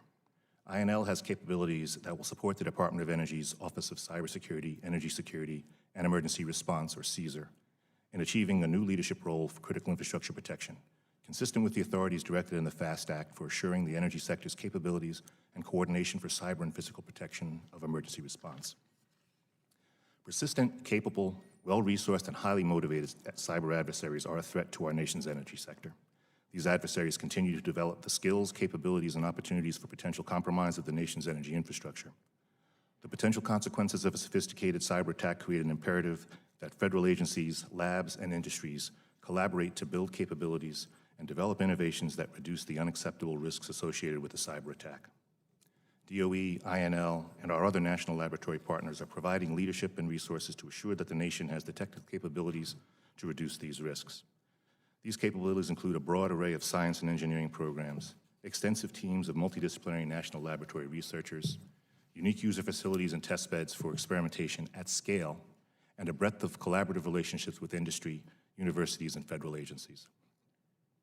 With regard to reducing cyber risks, INL's CyberCore Integration Center, known as CyberCore, performs research, development, testing, and evaluation of technologies and information products to prevent, detect, and respond to cyber vulnerabilities and intrusions. When shared through public-private partnerships, these solutions create barriers to attack, mitigate the consequences of an attack, and enable rapid restoration of energy sector operations. Specific examples of technology advancement that are reducing risks include, with DOE and other agencies, INL supported the recovery and information sharing in response to the cyber attack on Ukraine's electric grid. After our post-event analysis, INL developed and is conducting unique cyber strike workshops for U.S. asset owners and operators to learn how to protect against similar attacks. INL developed and completed a pilot study of our consequence-driven, cyber-informed engineering methodology, or CCE, with Florida Power and Light. CCE leverages an organization's knowledge and experiences to engineer out the potential and for the highest consequence cyber events. Briefings of the study's results were shared with the Section 9 electric utility partners, congressional staffers, and government leaders. A second pilot is currently underway. INL also is advising the National Security Council on implementing the methodology with a larger set of participants. INL is one of several national laboratories providing technical information and strategic planning guidance to assist CSER develop leadership to develop infrastructures, capabilities, and processes for reducing cyber and physical risks. This includes providing principles to establish a research portfolio that delivers impactful solutions in response to cyber and all hazard threats, standards for security-informed design to engineer in cyber-physical protections for future grid infrastructure and next-generation energy systems, guidance on best practices for coordinating incident response with DHS and other federal and private organizations. Some examples of INL's current partnerships that are reducing cyber risks are research collaboration with the electric industry partners of the California Energy Systems for the 21st Century program and Lawrence Livermore National Laboratory is leading to new capabilities for machine-to-machine automated threat response. DOE's pilot program, Cybersecurity for the Operational Technology Environment, is providing a forum for situational awareness for cyber risks among industry partners and stakeholders. The examples I described demonstrate that DOE and INL are making significant progress in reducing the risks to our energy sector. However, with the increasing capabilities of our adversaries and the increasing complexity of our energy system technologies, we will not completely eliminate all risks. Hence, INL will continue to prioritize initiatives that emphasize the advancement of protection and response capabilities that reduces risks. We do this with the understanding that the U.S. will continue to identify new requirements for technology innovation, expect solutions through expansive organizational leadership, coordination, and integration, and prioritize funding and focus for research. And I look forward to your questions. Thank you. Thank you. Mr. Engels, you're recognized. Mr. Chairman, Ranking Member Rush, and members of the subcommittee, thank you for the opportunity to testify. My name is Mark Ingalls, and I'm a Senior Enterprise Security Advisor at Dominion Energy. Dominion Energy is one of the largest producers and transporters of energy, with a portfolio of approximately 26,200 megawatts of electricity generation, 6,600 miles of electric and transmission and distribution lines, 15,000 miles of natural gas pipeline, and the Cove Point liquefied natural gas facility in Maryland. We operate one of the largest natural gas storage systems in the U.S. with 1 trillion cubic feet of capacity and serve more than 6 million utility and retail customers. I've been with Dominion Energy almost 40 years and with a focus on cybersecurity for 19 of those years. As a representative from Dominion Energy, I appreciate the opportunity to provide comments and input to this committee and applaud the committee's focus to advance public-private partnership between the Department of Energy and the oil and natural gas sector. Per Homeland Security Presidential Directive 7, both the Department of Energy, the Department of Homeland Security, in coordination with the Department of Transportation, function as the sector-specific agencies for natural gas pipelines and LNG.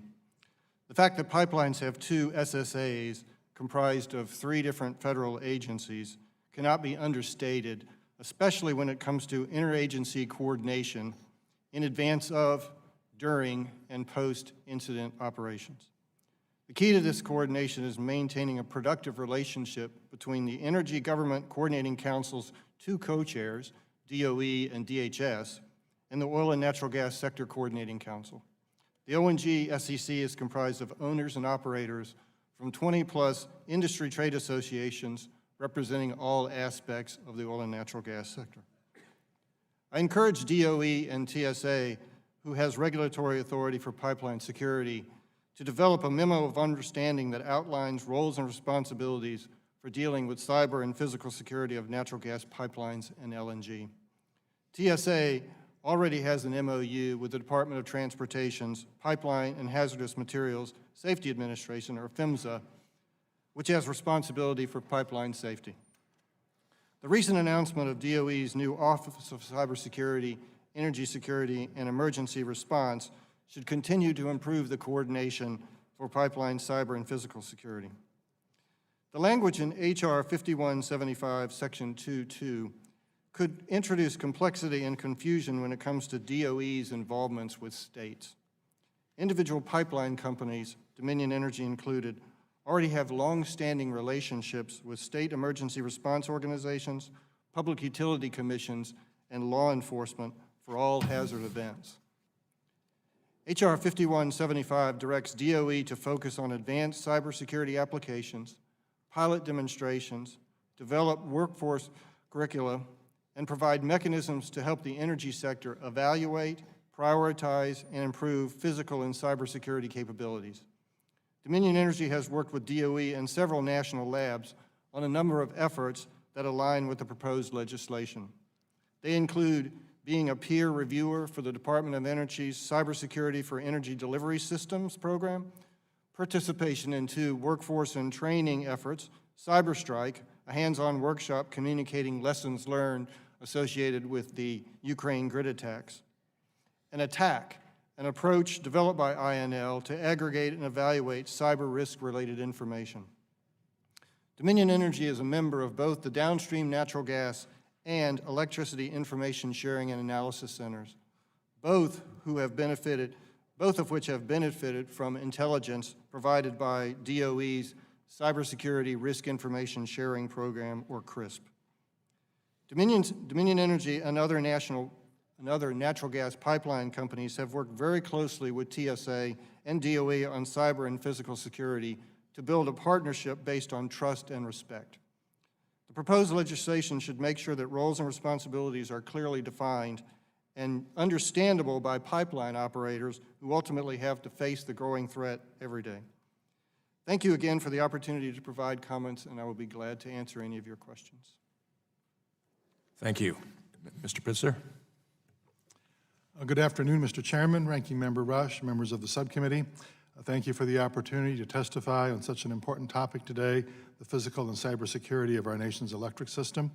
My name is Kyle Pitzer, Vice President of Government Relations for the National Electrical Manufacturers Association, representing about 350 manufacturers of electrical equipment and medical imaging technologies. NEMA and our member manufacturers have made cybersecurity a top priority.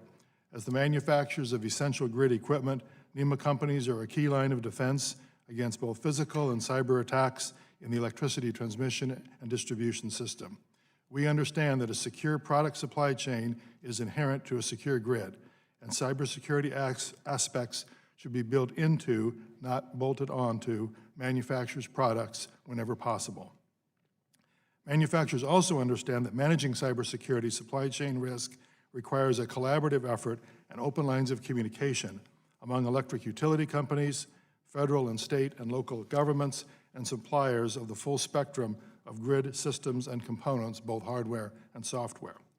I'd like to mention briefly some of the industry-wide efforts NEMA and its members have pursued to establish best practices for supply chain and manufacturer cybersecurity hygiene, and then make a few comments on the CyberSense Act and the Enhancing Grid Security through Public-Private Partnership Act. In 2005, the electrical industry took a step towards improving supply chain security of manufacturers' products by publishing a technical best practices document that laid out the steps for securing supply chains.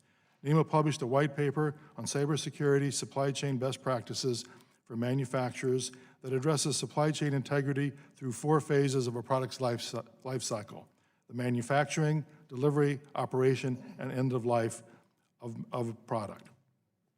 This month, in March, NEMA members have approved a new technical document detailing industry best practice cyber hygiene principles for electrical manufacturers to implement in their manufacturing and engineering processes.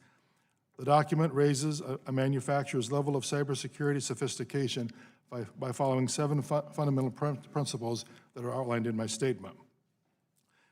With the above-mentioned 2 industry-developed and cybersecurity best practices documents in mind, I will make a few comments about 2 of the bills under consideration today. First of all, with respect to CyberSense Act, NEMA member manufacturers support voluntary cyber evaluation of products used in the transmission, distribution, storage, and end use of electricity.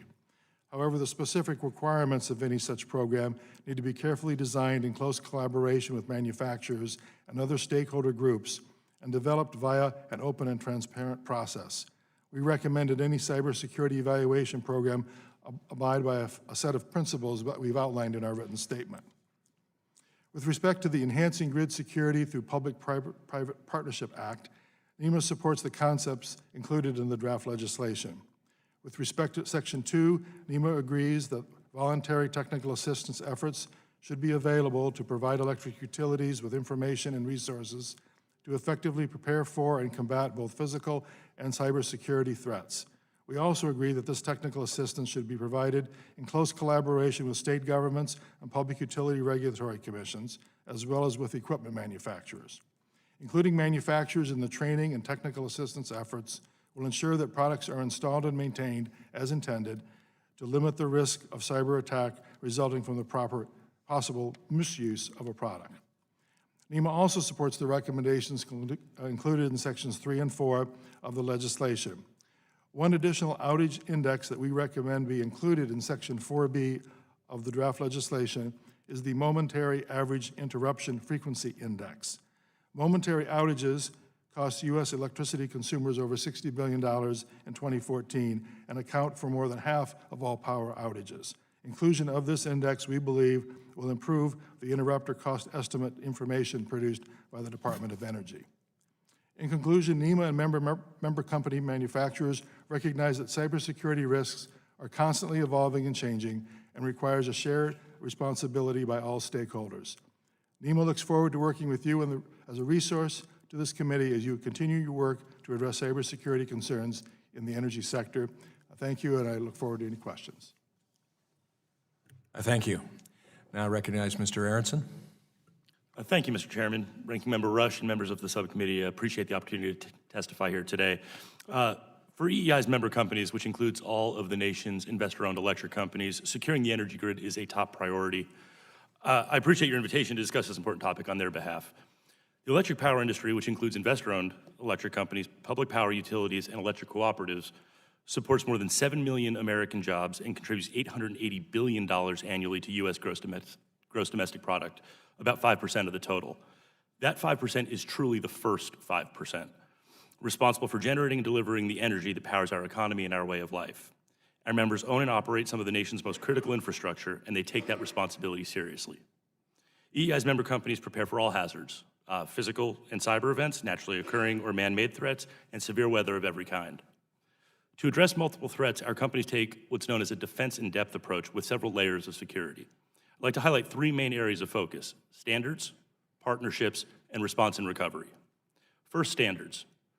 Through a process created by Congress, the electric power sector is subject to mandatory enforceable critical infrastructure protection, or CIP, regulatory standards for cyber and physical security. Through these standards, the bulk power system enjoys a baseline level of security. Standards are important, but with intelligent adversaries operating in a dynamic threat environment, regulations alone are insufficient and must be supplemented. That brings me to the second area of focus, which is partnerships, which you've heard a lot about today. You heard it from DOE, and you'll hear it from this entire panel. Security is a shared responsibility. None of us can do this alone. To be successful in this environment, industry and government must partner, and as you heard earlier, we are. I'm here this morning in my role as EEI's Vice President for Security and Preparedness, but I'm also privileged to be a member of the Secretariat for the Electricity Subsector Coordinating Council.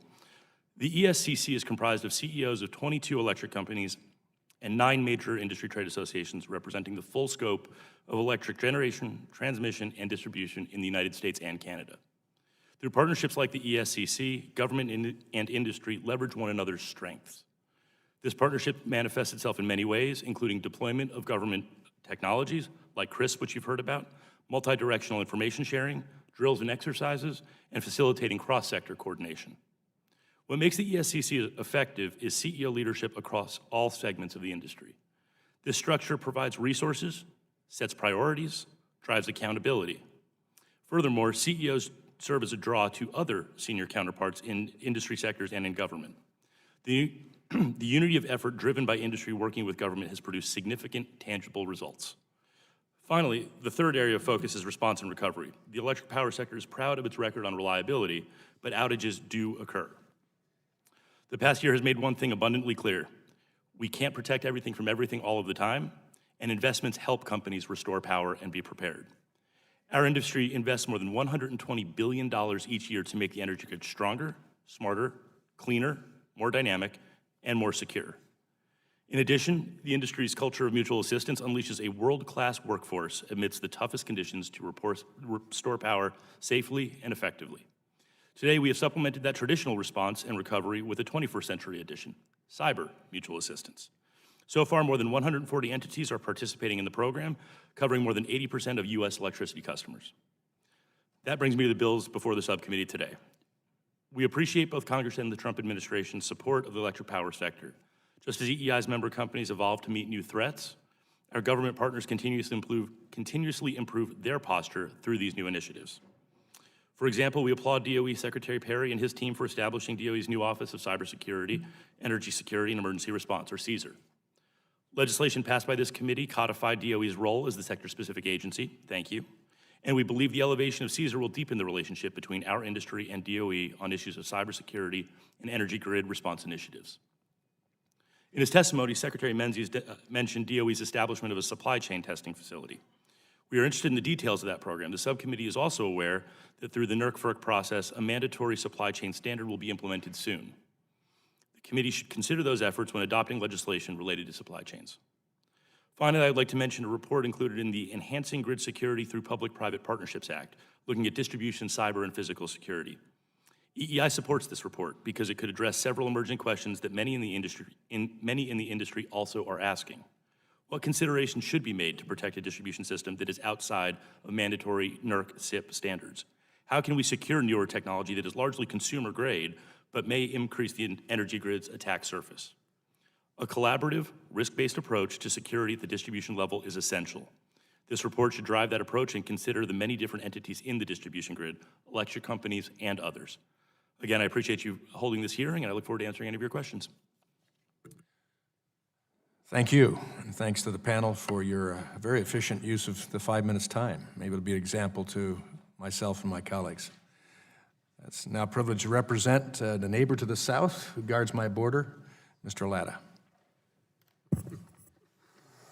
Well, thank you very much, Mr. Chairman, and I appreciate our panel for being here. And again, this is a really important hearing that we're having today because it affects us all. Mr. Pitzer, if I could start with my questions with you, if I may, please. In your testimony, you state that you support a voluntary cybersecurity evaluation of products used in bulk power systems, such as the program described in H.R. 5239, CyberSense. One point you raise is that once products are sold, manufacturers often don't know where or how these components are used, installed, or operated. You suggest that asset owners should maintain a system of tracking products. Would you explain in detail why it's important to track these products? So as we look at the evaluation of cybersecurity threats of different components and how they're assembled in the field, manufacturers, once they have sold a product, they're assembled in the field, they're not necessarily aware of who purchased them and how they were assembled. And so the tracking concept here is to have a database and that could be shared so we'd be more familiar with where products have been placed, how they've been assembled, how they've been installed, how they've been commissioned, so that if patching is necessary due to a cyber-related event or testing for that product, we would then be able to contact the asset user as to what patches should be installed and how they should be installed. Okay. Let me follow up when you're talking about, especially with the database, because in their section 2B2 of the CyberSense bill establishes a cybersecurity vulnerability reporting process and related database for products and tested and identified as cybersecure under this program. Would this help address the need for a system for tracking those products by having that, as you just mentioned? I think a database would be very helpful in terms of addressing that need, yes. Okay. Thank you. Mr. Aronson, if I could ask you, and I think you mentioned about in your testimony about when you're out with co-ops, and I know I just was at two of my co-ops. I represent the largest number of co-ops in the district in the state of Ohio. But if I could ask this question, as the new technologies are becoming increasingly interconnected within our electric grid, new vulnerabilities are emerging across the system, including at the distribution level. Currently, the physical or cybersecurity of the bulk power system or the interstate is addressed through the critical infrastructure protection standards issued by NERC. But the distribution system intrastate is outside the jurisdiction of the mandatory NERC standards.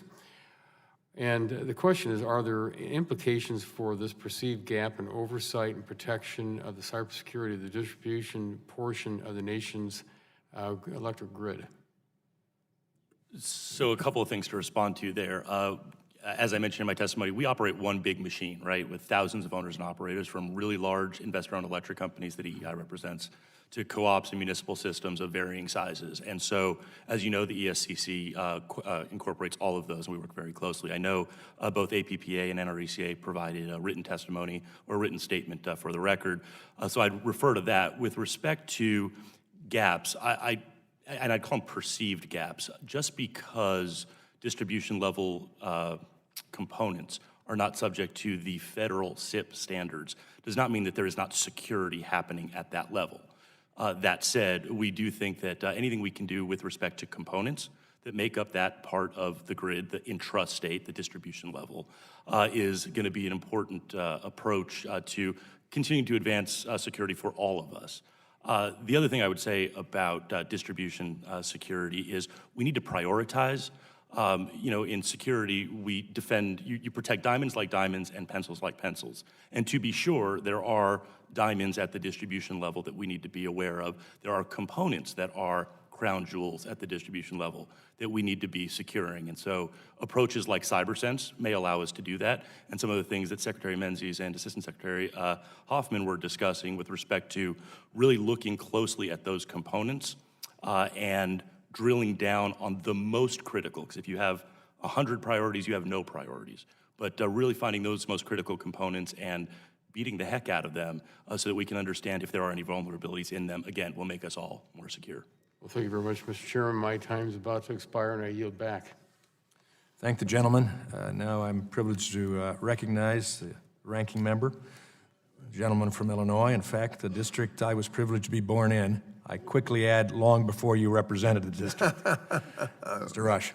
Yeah, Mr. Chairman, it's still the best district in the nation.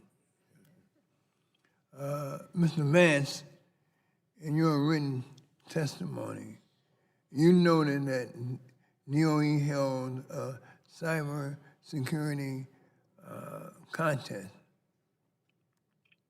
which brought together students competing to address the challenges of protecting infrastructure and firms that might employ those same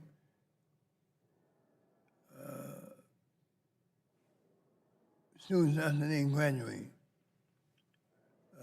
Do you think that on both the public and private sector that we're doing enough to ensure that we have a skilled workforce capable of meeting the challenges we will inevitably face in regards to cybersecurity?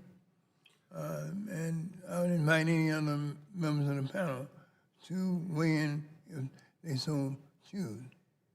I think what we've been doing in Indiana, specifically trying to bring together the public and private sides together to analyze what some of the weaknesses are, what we're good at, what we're not good at. And as Mr. Aronson from EEI spoke about just a second ago, I think we need to prioritize and figure out where those diamonds are, where those pencils are. It's one thing for me and my colleagues in the public sector to sit in the room and try to figure out what we need to focus on. We're going to miss a lot of things. What we need to do is sit down with the private sector and work through a collaborative process to identify where our weaknesses are and how to strengthen those. So the bills being discussed today, I think, are 4 steps in the right direction to help strengthen those partnerships.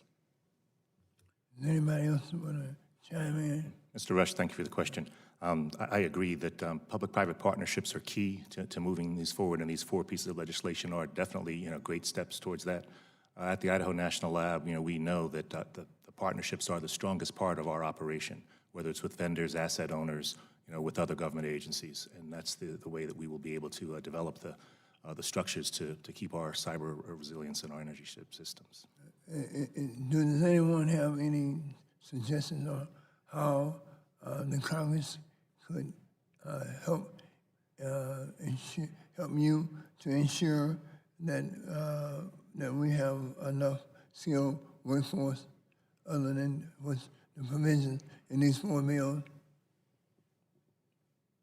I will add real quick, just to give a little bit more perspective on what we're doing in Indiana. Our approach with our Cybersecurity Council has been to bring together all the potential industries involved in cybersecurity. So right now we've got about 250 or so members of that council spanning about 20 different industries with industry subgroups that then things can bubble up through those subgroups into the full committee to address them in a cross-sector manner. So I'll give you an example. One of the committees is focused on personal identifiable information because that's something that's not unique to any one specific industry, and it really needs to be a topic in and of itself. But it can't just be its own council or committee. It has to be part of a bigger picture because it ties back to energy, water, finance, all these other things. So what we've been trying to do in Indiana is to build a large council that integrates all these different aspects so they can be addressed in a very in a cross-sector manner across different industries. Mr. Rush, I would add, I know you're very committed to workforce development, in particular with respect to cyber, and I think one of the things that you're hearing, both from the previous panel and all of us, is this is a shared responsibility. It's a whole of community issue. I referenced in my verbal testimony the Cyber Mutual Assistance Program. To us, that is a force multiplier. That is when a company is being attacked, their counterparts come from around the country and around the nation and around North America, frankly, to support them. And so I think that's great for the electricity sector, and we're very proud of that. But to be able to work with the National Guard, to be able to work with other sectors, to be able to prioritize restoration when cyber incidents maybe are impacting more than one sector, we need to look at this, again, far more holistically. And then from a workforce perspective, we're very proud of the development that we do within our sector through things like the seaweed. It's the Energy and Workforce Development, Committee for Energy and Workforce Development, is a great example of how we can find those gaps that we have in our workforce and work through education, work through public-private partnerships to improve our staffing in our most critical needs. Thank you, Mr. Chairman. I yield back. Thanks, gentlemen. And I recognize the gentleman from Virginia, Mr. Griffith. Thank you very much, Mr. Chairman. Mr. Tudor, I'm going to come to you first, but I'm going to take what's more or less a point of personal privilege and just say that I saw you sitting throughout that first panel and all those questions on that second row there with a couple of young people who are very well behaved. Are they connected with you? Yes, sir. That's my son Miles and my niece Sydney. They're getting a civics lesson today. Well, not the most riveting of hearings, but one that's very important, and they have done a great job. And I thought you could tell they were doing some stuff back there, and I thought they were like my kids, playing on an electronic device, but apparently they have a numbers game that they're working on that's all done with their hands, and they've been very quiet and very well behaved. So you and your family are to be commended for having such well-behaved children. That being said, let's get down to business. You make reference to the consequence-driven cyber-informed engineering, CCE methodology.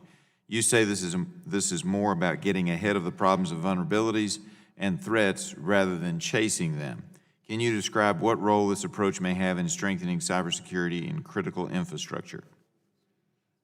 Yes, thank you for that question, sir. So consequence-driven cyber-informed engineering, or CCE, kind of identifies the problem that we're constantly seeing, new vulnerabilities, new threats every day. So an organization does a risk assessment on a Monday, and by Wednesday, when new vulnerabilities are discovered, many of the activities described in that risk assessment may be moot. But if we go back and look at the key consequences of any organization, and we take an electric utility at this, if keeping the lights on is their mission, but maybe there's several key components that if they were lost, may prevent that mission from being carried out. Looking at the engineering methods of those consequences, looking at the way an adversary might go about attacking those infrastructures using a threat-based methodology, and at INL we do a lot of work considering the threat first, and we use that mindset when we look at our different mitigations. And then developing mitigations with the asset owner, who is a key component of this. So if we can engineer out those severe consequences, irregardless of the threat or the current risk or a new vulnerability, then we believe that has a chance of maintaining that resiliency over a longer period rather than just addressing new vulnerabilities as they show up. I appreciate that, and there's a pilot program, but it's had very limited deployment. Are you confident this methodology is an effective approach, and if so, what are you trying to examine before deciding whether this program should be expanded? Yes, thank you again. We have conducted one pilot at Arena Second, and I think that as we've been briefing this across Congress, the National Security Council and others, we've been very encouraged that people do believe that this type of methodology will be able to go forward. So we're working with DOE and others to develop some ways to do CCE at scale. In our next few pilot engagements, we'll be bringing more partners along to provide training for them, and they can go out and provide training for others. So we hope to be able to scale up this methodology in the next several years. I appreciate that. Mr. Ingalls, you've got a new pipeline coming near my district, although not through my district, and I asked before about some, for lack of a better term, smart pipe technology. I know you're not expecting that question today, and so if you could just give me an answer later as to what y'all might be doing in regards to letting us know if there's some kind of a break in the line quicker using some smart technology. I'd be glad to follow up with you on that. And likewise, I have a friend who's got a farm where there's going to be a pump station, and whatever y'all could do to reassure folks that they're being placed in the safest location, and likewise, if there's any smart technology in there, I'd appreciate having that information. Understand. We'll make sure we follow up. Thank you. All right. Mr. Aronson, you mentioned in your written testimony that approximately 75% of U.S. customers are served by a company that participates in cybersecurity risk information sharing program. Do you have any insight what's going on with the other 25%? So CRISP is a wonderful technology, and the beauty of it is this is something that was actually developed by national labs. It was piloted for a few years by a small subset of companies, did some proof of concept, and that was then, we'll call it commercialized, although maybe that's not a fair characterization because it is still a public-private partnership with the Department of Energy, the North American Electric Reliability Corporation through their Information Sharing and Analysis Center. I'm trying to not use acronyms. And then the companies that deploy it. What we are looking to do and what the ISAC is planning to do now is to expand the program. So started with 5 pilots. It has expanded to more than that, to the 75% of customers being represented by a company that has deployed CRISP. The other thing you should note is that information, while it is gleaned from the companies that have deployed the sensors that make up CRISP, the information that is gleaned is actually socialized to the entire electric utility sector. So while there are sensors on 75% of companies, we're going to get a much broader cross-section in the coming years. I appreciate that. Thank you for the answer. Thank all of you for being here today, and I yield back. Thank the gentleman. I recognize the gentleman from California, Mr. McNerney. Well, I thank the chairman and I thank the witnesses. Good testimony and informative. Mr. Aronson, in your testimony, you pointed out that the EEI members do work to prepare for hazards and cyber or natural events. What are your members doing to prepare for climate change events? Is there a standard, or is there some sort of work that needs to be done that's being done? So again, I think we look at this as all hazards, and whether it is an act of war or an act of God, whether it is a natural disaster, whether it's an earthquake, whether it's the wildfires that I know that your district has been impacted by, we are looking at ways we can be more resilient. And a lot of what we do, it kind of crosses, again, acts of war and acts of God, and is more about consequence management. Why the lights were turned off, why there was a power outage becomes a little less relevant than how quickly can we get them restored. And so a lot of our focus is on that response and recovery and resilience component of preparation for all manner of hazards. Okay, thank you. Mr. Pfister, I appreciate your comments on the enhancing grid security through public-private partnerships. You mentioned that you wanted to see a momentary average interruption frequency index included in the ICE calculation. How would that improve the calculation? How would that improve the results? Well, the MAFI index represents some nearly 50% of all the momentary outages, the outages that occur in the U.S. And these are momentary outages that are usually 5 minutes or less. We think that the overall interrupter calculation, if it's missing those 50% of the outages, it's not capturing fully the economic costs that are associated by these smaller momentary outages. For instance, electric motors trip off, computers that don't have backup power trip off. Those are costs associated with that should be captured in the overall estimator. Okay. You mentioned the CyberSense Act. How would your members respond to non-voluntary requirements for including cybersecurity in their products? Well, we're very supportive of the evaluation testing of electrical equipment. I think the key is going to be what type of equipment we're speaking of, the scope of the testing, what protocols we're testing against, who's paying for that testing, and the follow-on work that would be done to address vulnerabilities that are found in terms of patching, recommissioning, the continuous process that goes on in addressing cyber.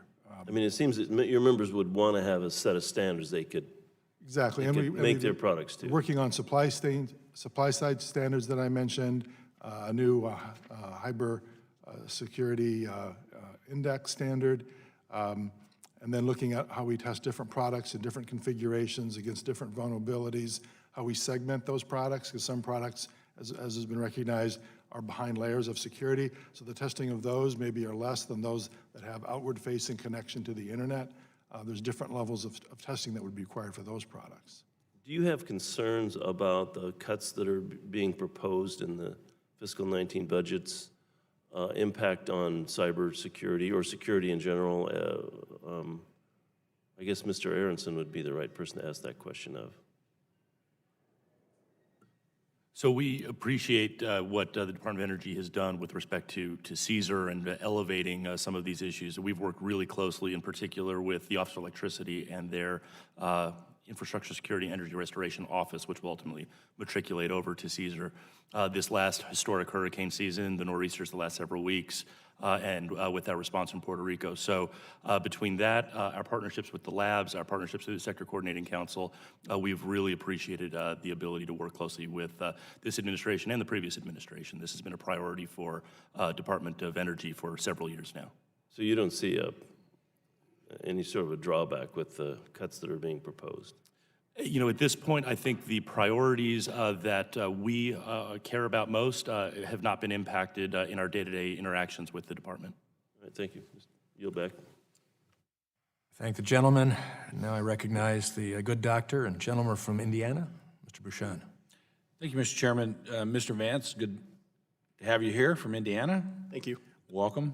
As you know, it's this question for you. As you know, electric cooperatives serve more than 1.3 million customers in the state of Indiana, primarily those in rural parts of the state, which is southwest Indiana, the Wabash Valley that I represent. An additional 300,000 individuals are served by municipal electric utilities. Both cooperative and municipal utilities are generally much smaller than their investor-owned counterparts. What are some of the specific challenges that you see these smaller utilities face in terms of defending their assets against cybersecurity threats? I think the challenges that a co-op or municipal utility face are very similar to what an investor-owned utility face, because they have the same issues in that every time that you move toward a networked piece of equipment, you're exposing yourself to potential cybersecurity attacks.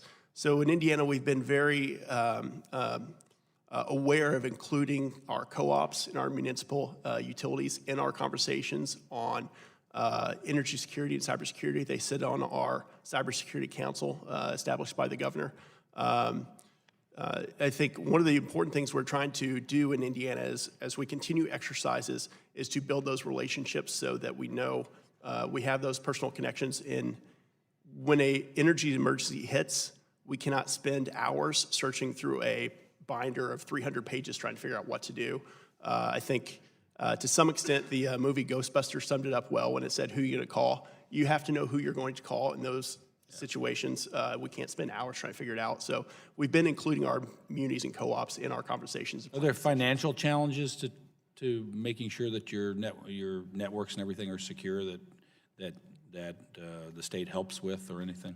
There's always funding constraints when it comes to infrastructure, but to the best of my knowledge, I'm not aware of any specific constraints with munis and co-ops, but we can get back to you on an answer to that. And one of the bills we're discussing, and somebody mentioned this a little while ago, Enhancing Grid Security Through Public-Private Partnership Act specifically requires the Secretary of Energy to take different sizes of and regions served by electric utilities into account when administering cybersecurity programs. Based on your experience in Indiana, what might this look like? I think that'd be something that we'd be very interested to work with DOE on what that would look like. I'm not entirely sure off the top of my head. Anybody have any comments on any of this stuff? Nope. Good. I yield back, Mr. Chairman. I thank the gentleman. Seeing no one else on the panel, I recognize myself for 5 minutes. Thanks to the panel for being here. Mr. Aronson and Mr. Vance, I asked some questions to our DOE panel earlier, and I'd appreciate hearing your answers to them as well. I appreciate the Secretary's efforts to elevate the agency's leadership on emergency and cybersecurity functions, and believe they're commendable. But I'd like to see DOE leadership continue under future administrations, as I mentioned. Do you think it would help to codify DOE's Assistant Secretary functions in the DOE organization chart? Either one, Mr. Vance or Mr. Aronson. From our perspective, I would have to discuss with my other members of NASIO before I could make a statement one way or the other, but I would defer to DOE on that. Mr. Aronson? I would just simply say I see no problem with that. I think it could be useful. And to Mr. McNerney's question also, I think anything that provides accountability, that elevates something not just within the organization, but then visibility as a Senate confirmed position and across the various verticals within the department, that acknowledges these inter-sector relationships between electric, gas, and other generating capabilities. And then I think anything that can get more resources, I don't want to be dismissive of your question, Mr. McNerney. I think anything that, more resources so we can do some of these partnerships more, better, faster, and focus on all of the things that are happening in this sector. With respect to security in the sector is going to be valuable. So I think codifying it, elevating it, funding it, supporting it are all good outcomes. Okay, let me ask, do you believe that elevating the cybersecurity functions to the Senate confirmed Assistant Secretary level is a positive? Is it necessary? I'll leave that to policymakers on necessary. I think it's a positive development, though, certainly. Okay. Mr. Aronson, one of the bills we're discussing today is the Enhancing Grid Security through Public-Private Partnership Act, which directs DOE to provide cybersecurity training and technical assistance for electric utilities that have fewer available resources due to size or region. The legislation builds upon the existing public-private partnership between DOE, the electric cooperatives, and public utilities, power utilities. Could you explain for us the challenges facing certain electric utilities in improving the cybersecurity of their assets? Sure. So again, I'd point everybody to the statement by the American Public Power Association and the National Rural Electric Cooperative Association, with whom I serve as secretaries on the Sector Coordinating Council with. So one of the benefits of the Sector Coordinating Council is that we do all come together with common cause, whether they are large investor-owns, smaller investor-owns, cooperatives, municipals, Canadians, independent power generators, the nuclear sector, gas, and on and on and on. So we work really well together on these issues, again, of sort of mutual concern with respect to protection of our infrastructure. With respect to challenges among the smaller entities, there are workforce challenges. There are the ability to ingest intelligence. There is the ability to implement some of the good information that is coming out of the government and some of the mitigation measures that are recommended. And so anything that we can do as a community, again, whole of community, so that it is a rising tide that lifts all boats, ultimately helps all of the infrastructure that we own and operate together. So we are very supportive of that particular provision for our co-op and municipal brothers and sisters, but also for some of the other smaller entities that are going to need help implementing the things you all recommend. So does Section 2 of H.R. 5240, the Enhancing Grid Security through Public-Private Partnerships Act, does that strengthen and further these existing public-private partnerships? I think it does. Okay. Thank you. The gentleman from New York is here, my friend, and we recognize you for 5 minutes of questioning. Thank you, Mr. Chair, and thank you to our witnesses for being here this afternoon. Mr. Aronson, the utility industry has a long tradition and culture of mutual assistance. When a disaster strikes, everyone responds, and I know there are still crews from New York working in Puerto Rico. The industry has a good idea of how to deal with supply disruptions and restorations after a natural disaster, but cyber is still uncharted territory. When the industry comes together to think about the future of mutual assistance, does that include how you might respond to a cyber incident? Very much so. So one of the things that we have done as a sector, and actually I'll give a little bit of a timeline because I think it's instructive. So you'll recall the end of 2015, we had both Grid X3, which is a biannual exercise that NERC puts on, and then just a month later, there was the attack in Ukraine that had impact on their distribution system.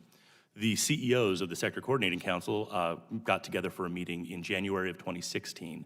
and ask the question, do we have the surge capacity to deal with either the imagined threats in the GridX scenario or the real ones that were perceived from the Ukraine scenario? And the answer was sort of, which is never a good answer for chief executives. And so they told us, as the Sector Coordinating Council support staff, to go put something together. We put together something known as Cyber Mutual Assistance. And so from that time, just a little over 2 years ago, we scoped what Cyber Mutual Assistance would look like. We developed a legal structure around it. We developed a playbook. We exercised it. We've utilized it. And now 142 companies representing nearly 80% of all customers in North America have a company that is a member of the Cyber Mutual Assistance Program. So we will be, look, it's in its very nascent stages. Traditional mutual assistance has been around for more than 80 years, but it is a platform that we can begin to surge and support each other in the eventuality of a cyber attack. And in that collaboration, are there any differences that you would cite that make it distinctly, make a distinction from the regular emergency planning and response efforts? It is in some ways very similar in that the goal is to restore power. And one of the things I tell people is the best way to not have cyber vulnerabilities is to not have cyber infrastructure. So another thing that we are pursuing is to actually be able to operate in a degraded state manually, which is something the Ukrainians were able to do, and again, which we have some capacity to do, but are going to develop even more so. With respect to the differences between traditional and cyber mutual assistance, the first one is the obvious one. You're not going to have bucket trucks of cyber linemen driving down the highway to the affected area, but there is the capacity to support each other remotely. There are things that can be done to develop both information sharing in the event of these attacks, and the sharing of equipment and the bringing in of non-compromised equipment to support the company that may have had equipment compromised. Last is, with storms, you see them coming, and they are regional. And so companies from all over North America will descend, and did certainly this last year, on the affected region. Cyber doesn't know boundaries like that, and so that is a consideration for how do you respond. Do I want to send my people into a company that's been impacted when I may be next? And that is something that the Cyber Mutual Assistance Program is contemplating and addressing. Okay, thank you very much. And Mr. Vance, a common theme we're hearing today is how partnerships, those between utilities and between different levels of government, are critical to ensuring that our electric system is reliable, resilient, and prepared for the worst. Can you give us a sense of the level of cyber expertise at the state and local levels? We have a number of folks at our Office of Technology who are the co-coordinators of our Cybersecurity Council, who are spending their time on cybersecurity in coordination with our Department of Homeland Security, our Utility Regulatory Commission, and a number of folks across state government. So we do have some folks who are focused specifically on the cyber issues. This is a relatively recent thing. I think it started in 2016. But something we're trying to get up speed on as soon as we possibly can. Thank you. And your testimony mentioned the importance of a robust state energy security program. What kind of services and resources can DOE provide to our given states? I think that's something that can be defined as we explore this more, but the first things off the top of my head are more training and exercise. A lot of this planning and exercise activities, for example, the exercise we did in Rhode Island that mapped a cyber attack on top of a natural disaster is something that is, was a very useful exercise to bring people together and go through these issues, and also put a face to who some of these people are at the utilities, at DOE, at the states. So I think more exercise and opportunities to plan regionally are really helpful as well. Thank you very much. And see that I have no time remaining. I yield back, Mr. Chair. I thank the gentleman. Seeing there are no further members wishing to ask questions, I would like to thank all of our witnesses again for being here today and for the insights you shared with us and considering our questions. Before we conclude, I'd like to ask for unanimous consent to submit the following documents for the record. Number one, a statement from the American Public Power Association and the National Rural Electric Cooperative Association. Cybersecurity update letter from the American Public Power Association. Letter to Department of Energy, Secretary Perry. A response letter from the Department of Energy, Secretary Perry, statement from the Siemens Energy. In pursuant committee rules, I remind members that they have 10 business days to submit additional questions for the record, and I ask that witnesses submit their response within 10 business days upon receipt of the questions. Without objection, the subcommittee stands adjourned.